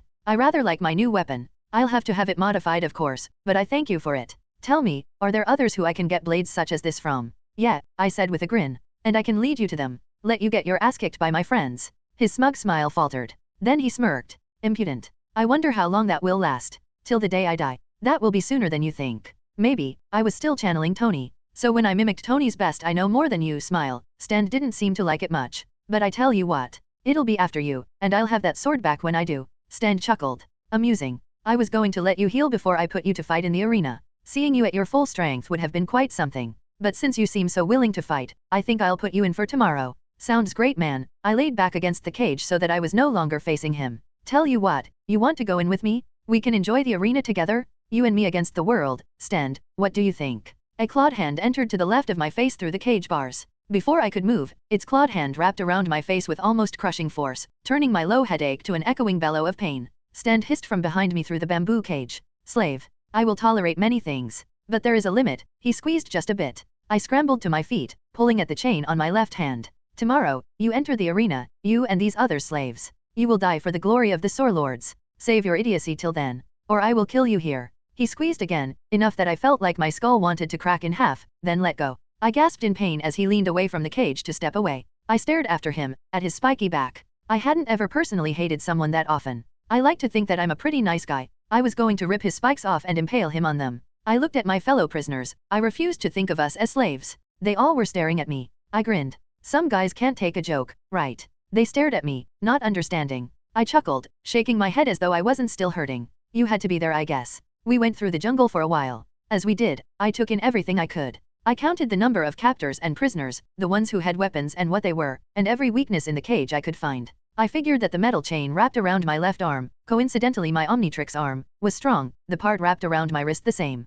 But Stand had revealed a couple of things he may not have realized were important. He wanted me in an arena, one I would fight in. Presumably, that meant I'd be released into it. If so, then I'd have opportunities. The cart jumped, and I held in a groan at the pain that followed my body bouncing with the movement. Problem was, beyond the sick feeling of fear and anger in my stomach at being captured, I wasn't able to do much. My fellow prisoners weren't feeling talkative / didn't speak the same language as me, so I just had to sit and deal with it. That was the worst part. The waiting. The jungle had been better. I could be proactive, could fight back in some way, could move. Sitting in the cage as it swayed, smelling my own sweat along with dozens of other gross scents, the hot sun beating down through the bamboo bars, hearing constant snarls and barked orders, my body in constant pain, trying to note everything I could about my surroundings. It was the worst combination of tense and boring, knowing that I'd soon end up in a fight for life, but not knowing when. I didn't know what to do. We were a long way from the river I'd ended up at, and I didn't know the way back, so I was starting from scratch for finding my way back. The others were still looking for me though, they had to be. If I could get a signal out to them.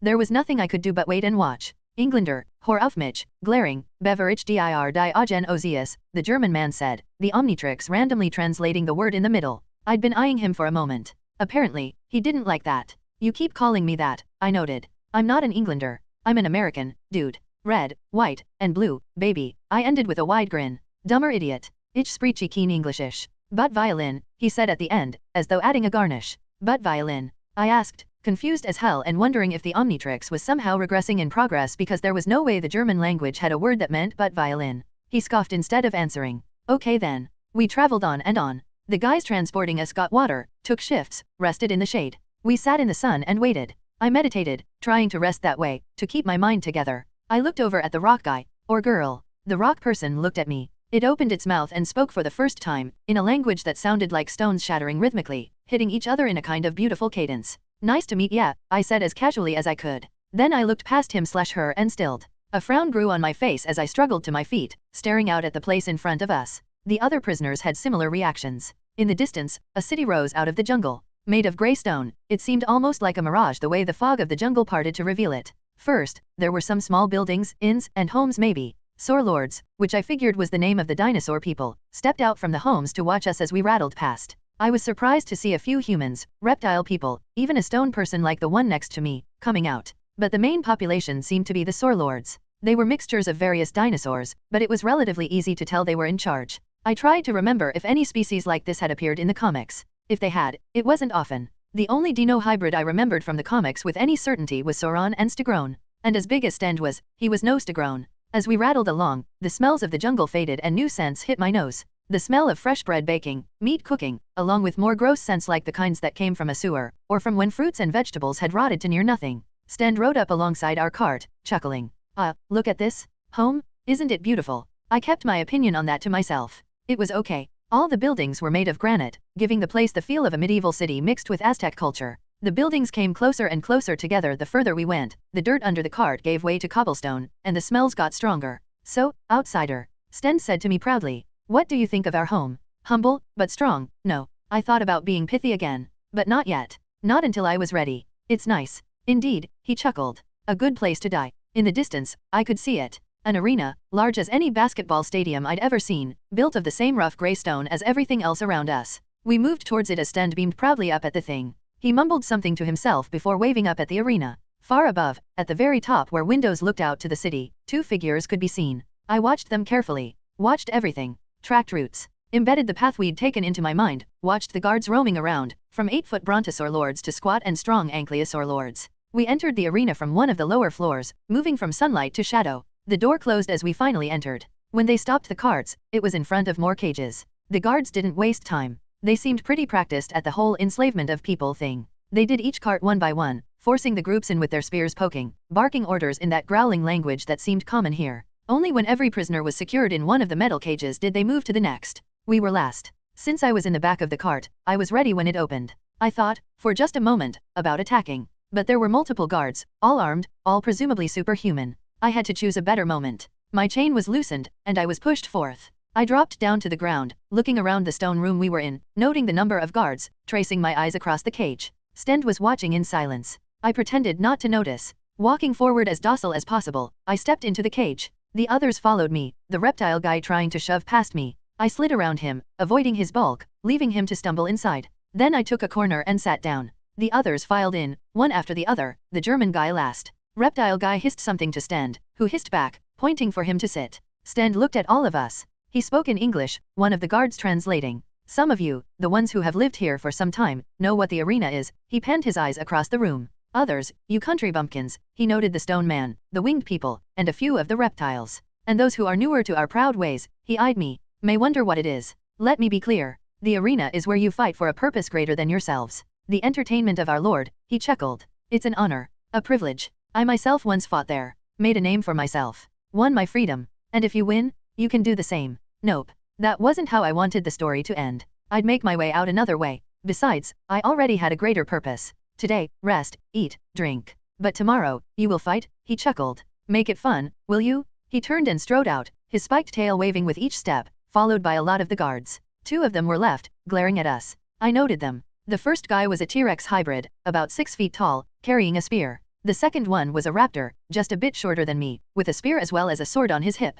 2 exits, one of which was locked now. A moment of waiting later, a few humans entered the room escorted by a guard, all of them wearing chains. My heart ached at the sight of them. Children. They were children, carrying buckets of food they were struggling to carry. One of them, a little boy barely older than my nephew back home, came up to our cage and struggled to lift his bucket to pour it in. I stood up, only to blink in surprise when the T-Rex guard stepped forward and helped him. I looked at him in surprise. The guard kept his gaze on the boy, giving him a smile, which the boy returned. The food they poured into the cages was some sort of bread. I moved forward to take one. Reptile guy hissed, moving forward as well. He reached out to shove me. Red filled my vision. At that point, I couldn't take it. I was hot, in pain, tired, and hungry. I was imprisoned by guys I'd usually beat into a pulp. And now, this guy was trying to swing his centimeter ego at me. No, I'd had enough. When his long arm reached out for my chest, I snapped my left arm out to wrap around it. He squawked in shock, trying to pull back. What? He said in clear English, followed by loud hisses when I twisted his arm around and swiped his feet out from under him in a kick.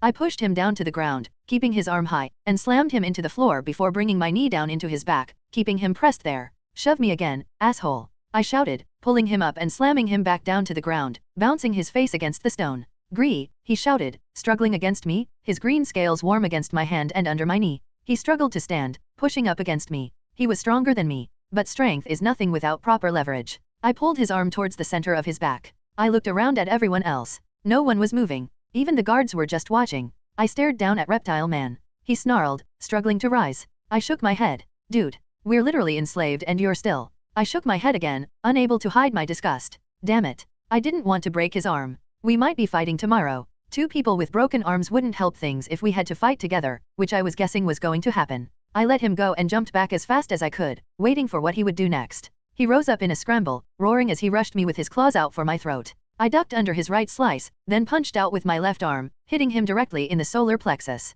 He gasped in pain. Then I kicked his right knee, bringing him to the ground, before kneeing him as hard as I could in the face. I couldn't afford to hold back. He was bigger, faster, and stronger than me. All I had was surprise and training. So as he landed on his back, I leaped onto him, ignoring the burning sensation in my wounds, and punched him in the chest again. He snarled, snapping up with his teeth. I uppercut him, dazing him before wrapped a hand around his muzzle getting ready to. Someone kicked me in the back, sending me flying forward. I hit the ground and tried to roll with the impact, only to get pulled down and held to the ground. A snarling sound filled the air, someone speaking. I was on my back, so I could see the T-Rex roaring down at me. Reptile guy was staring at me, his eyes wide, as Raptor guard held a spear to his throat. I stared back, then looked up at T-Rex. He snarled. I nodded, trying to show I wasn't about to attack again. Rat, he pushed me down, then rose to his full height. Raptor slowly stepped back while the other guards kept watching. I stayed on my back, waiting. The T-Rex finally exited the cage, then Raptor, before they shut it closed. T-Rex growled, low and deep in his throat.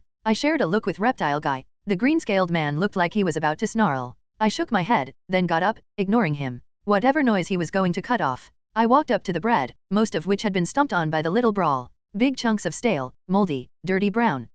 Not bread. Some kind of dry-baked thing filled with meat. Well, I suppose a lot of us were carnivores. I hadn't expected them to waste meat on prisoners. Still, they were big. I picked up a piece, trying to keep my panting to myself. God, that had been stupid. One moment, one mistake, and I'd be dead. I'd lost my temper. Nat would have killed me if she knew. I pushed that thought down in favor of walking up to Reptile guy. He flinched back. Winged girl, German guy, and stone person watched. T-Rex snarled. So when I kneeled to hold out the bread meat thing to the Reptile guy, he seemed shocked. I sighed, holding it out. Stop being a dick. Just eat. He stared at me for a moment longer. I dropped the food in his lap and went to the beat-up bread. One by one, still clutching my broken arm to my chest, I grabbed 2 other pieces, then tossed them to Winged girl and German guy. I picked up another piece and looked over at Stone person. You want a piece? I asked, holding it out. Stone person shook their head. Instead, they reached for a piece of random rubble and began to chew on it. I sat down in front of Reptile guy and began to eat, ignoring him. After a moment, he started to eat as well.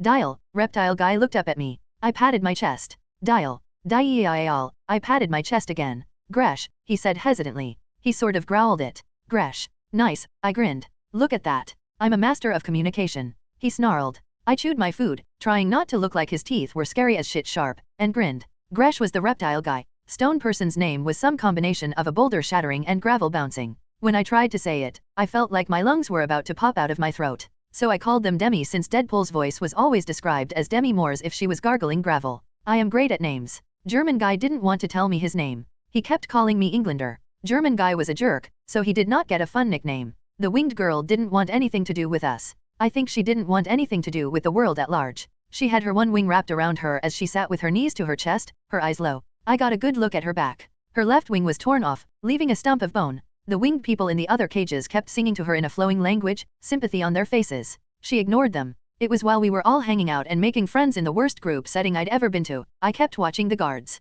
I noticed a couple of things as the day came to a close. They never seemed to have any less than 2 people around us. But they also kept sending people in groups of 6 to one of the exits. More than a few returned looking positively exhausted, like they'd been fighting for hours. I also kept hearing something. A muffled sound, through the ground. Like something under us was moving over and over. At one point, a loud roar came from the distance. I looked at the T-Rex guard. He didn't show any surprise. What the hell is causing that? He stared at me with those reptilian eyes of his. The raptor guard looked between us. Finally, the T-Rex spoke. His snarling voice rose and fell in a brief sentence, the Omnitrix finally translating something. Red Devil. Oh damn. I had an escape plan. Chapter 140, X in Savage Land. X flew into the savage land at top speed, making no attempt to slow down as he came down towards the ice. A small beam of light flew ahead of him. The veil around the savage land opened. He passed through. For a moment, when the veil closed behind him, he was disorientated. The veil cut him off from every satellite on the planet, the connection he'd had since the moment of his creation.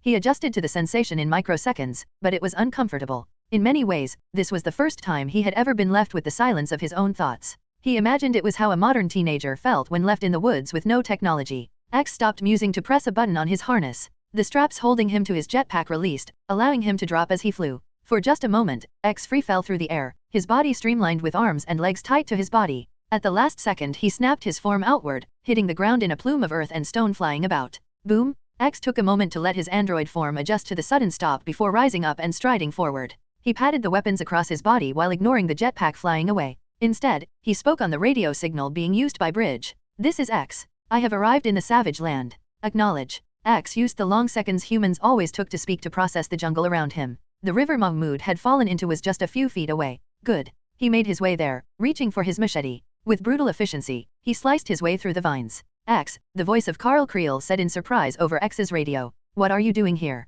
Finding Mahmoud, X kicked aside a boulder, ignoring the 3-ton stone bouncing its way into the jungle. "Are you well, Mr. Creel? You look fatigued." Yeah, I'm wait, you can see me." X had access to all Bridge camera networks, so he was able to see through the security cameras installed in the Bridge Savage Land mobile base, more of an RV than a base in truth, to watch as Creel looked around in shock. Creel was standing in a room surrounded by screens, with scientists and soldiers looking at the screens, all of which were covered in maps. "Indeed, Mr. Creel. I am obtaining all the data I can from the mobile base's servers. I've extrapolated the last possible location of Mahmoud before the trail becomes muddled. I am headed there now." Creel shook his head. He rubbed his eyes slowly. The superhuman had all the clinical signs of exhaustion and lack of sleep. He had dark coloration beneath his eyes, hanging eyelids, pale skin, and the corners of his mouth were sinking. Still, he was clearly motivated by the way his back was straightening. "Whatever, it's good to have the help. You want us to come along?" "No need," X said as politely as he could. He stopped by the river, robotic eyes tracking across the water. "How is Phantasma?" Creel hesitated. He looked towards a back room. X accessed the cameras in that room. Phantasma was reading in a chair. The young Russian witch looked even worse than Creel. Her hair was straying about, far from the usual sophisticated way she had. Her hands were shaking slightly, and her eyes were falling constantly. She was reading a screen, frantically taking notes. X took a look at the file she was reading. An upload of a book of magic. She was reading through spells on tracking items. But she was making mistakes. "Mr. Creel," X said at last. "Please, endeavor to rest. Both you and Ms. Phantasma. You are both exhausted. Exhaustion does not help us." "X, we need to find him," Creel growled.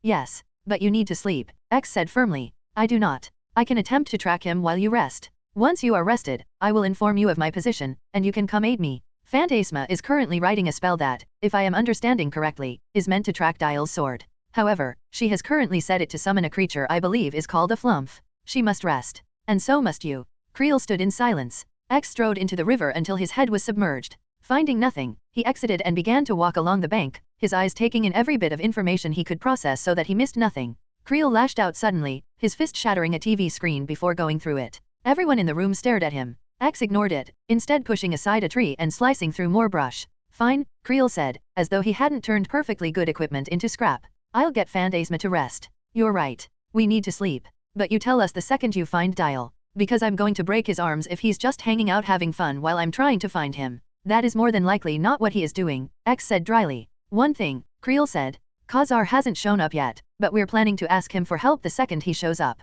"That would be welcome," X continued forth. He disconnected from the radio, but kept a subsystem monitoring the mobile base. He continued to follow the river for a mile. From what he could hypothesis, Dial's armor had kicked in emergency functions when he had landed in the water. But for some reason, they couldn't access the emergency beacon that should have activated. So what had gone wrong? Where did his trail continue? X continued along the river calmly, his processors taking in the footage from his eyes and going through it at immense speed. His large feet left depressions in the mud. His immense strength tore through the jungle with little regard, several times carelessly ripping a tree out of the earth to move it out of the way. His focus was absolute. Soon, he'd left the jungle to find himself walking along the river as it cut through a field of short grass and weeds. Then he noticed it. At one point, the current of the river changed before continuing as normal. X stopped to watch the river. He'd been taking constant measurements. The river was diverting. But where? It was probably best to wait to figure that out. X felt that he was currently being investigated. He turned to look at the creature who was slowly walking up to him. It was about the size of a baby elephant. It toddled towards him awkwardly, large eyes looking up at him curiously.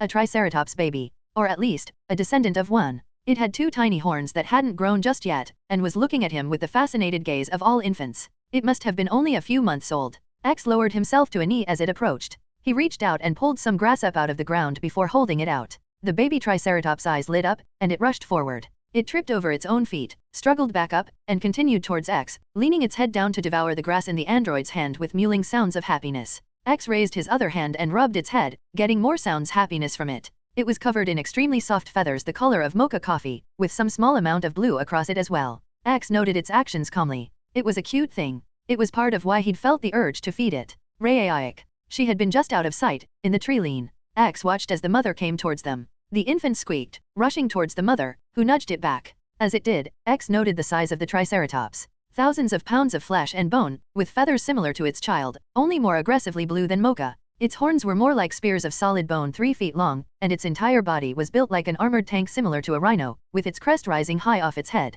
Once the baby had moved off into the tree lean, the mother spun to glare at X. This was very interesting. There were many theories on the behavior of dinosaurs, but no way to prove them. Of course, X mused, this Triceratops may have evolved to act this way on the savage land, but it was better than nothing. She was acting more like a mother bear than anything else. Oh, she was attacking. She charged towards him with an aggressive roar, her elephantine feet crashing into earth with quaking force. X adjusted to the shaking and faced the animal, who outweighed him by tons. He felt some digital approximation to excitement. This would be his first fight in the real world. He waited for the mother to reach her full speed, an impressive 25 kilometers per hour. He calculated the time to impact, his own physical body's reaction speed, weak points across her body, and the rules in place for the savage land, as well the moral implications of any of his actions. By the time she was 3 feet away from him, he had ducked her horns and sidestepped her. The mountain of furious dinosaur missed him by inches. She slammed her feet into the ground, grinding herself to a halt and trying to turn around. X dived under her, crouching. Then he placed his hands against her belly.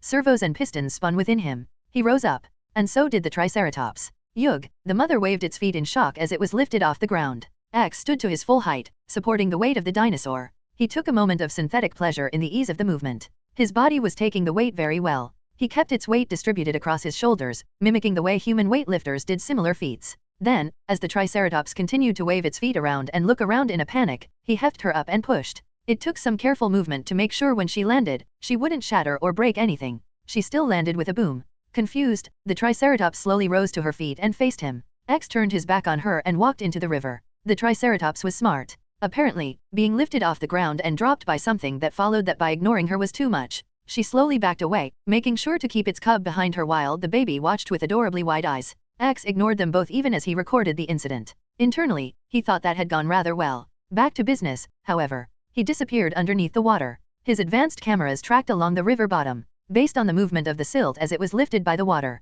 Ah, there. He walked up to the opening that was in the side of the river, deep under it. An underwater tunnel. This explained everything. The river had a small amount of it constantly pouring into the tunnel, but no one would know that unless they swam under its surface as X had. So when Bridge had attempted to follow the river, they missed this area, which was where Dial must have been swept into. However, Dial's chances of survival had significantly dropped. X ignored the statistics running through his mind. He simply walked up to the stone tunnel and pressed into it. For a moment, his squat form struggled to enter it. He pressed deeper, the stones scratching at him and moved on, shoving aside hundreds of tons of stones to enter the tunnel. He moved into it, finding himself in almost claustrophobic conditions. All light was left behind, forcing X to turn on a function in his eyes that activated simple LED lights within them. He crawled for several minutes before the tunnel opened up into a larger cave. X made his way out of the tunnel and looked around the cave. It was 20 feet around, with stalactites and stalagmites in one corner, and the river cut its way through it. X updated his internal map and strode forward. He could see small scratches on some of the surfaces of the stone along the river, possible where Dial had bumped into as he had floated. The cave continued to open up as he moved forward. At one point, he found himself in a cavern that was dozens of feet high above him, opening up at the top in a large hole that revealed the sky. X noted the plant life surrounding that hole, as well as the waterfall pouring down it to join the river. He also noted the large temple in the middle of the cave, about the size of a house, the stone building having fallen apart centuries ago. The statue of some figure still stood in the center where the temple had once been, though it had been beaten by the elements for some time. It appeared to be some sort of feathered being, with a rooster comb on the head. X took footage, then continued on. It was as he left the cavern to continue deeper into the tunnel that he noticed some metal embedded on a wall along the cave, a strain of some oddly silver. Alert! X's internal system screamed a warning the instant his body's structure was compromised. X leaped back the instant he understood what was happening. His right hand, which had been reaching forward, started to flake and turned to liquid as he got closer to the metal. X got back as far as he could before the melting finally stopped. He stared at his hand. The hand was still intact, but the metal on it had been melted and left to drip. His hand now looked like liquid silver had been poured across it, only to freeze midway. He twisted his hand and was forced to shatter a piece of his armor to allow him to move it freely. The sound of steel cracking filled the air as he squeezed his hand into a fist, watching dispassionately as he returned his mobility to his hand. It shouldn't have been so easy to shatter the metal on his hand, even with his enhanced strength, but the damage had weakened the metal as well. Then he looked up at the cave ahead, staring at the strains of metal, antimetal, Antarctic vibranium. Dial had told him about it, an element that could make other metals fall apart at the atomic level. He didn't have any sensors to see if the damage to his hand's casing had truly been down to the atomic level, but it was easy to surmise what had happened. And if Dial had floated along the river, then that explained why he had gone missing. If the Omnitrix had fallen apart in response to the antimetal, X activated his radio. As of now, he had no way to follow Dial. He'd only made it a couple of miles, but already needed aid. It was disappointing, but logic prevailed. He needed a human's help from here on out. "This is X," he said over the radio, reconnecting with the mobile base's cameras. "I have a lead on Dial, but I require help from a human." In the base, several people looked at each other before one man, the bridge soldier in command of the unit on the Savage Land, came up to the mic. "We read you, X. We have an asset in the field heading out to you. He said he should be able to find you soon." X acknowledged that. "Very well. I'll track their armor and contact them through it." The bridge soldier hesitated. "That won't really work." "Why not?" "He doesn't have armor. The only thing he went out with was a knife."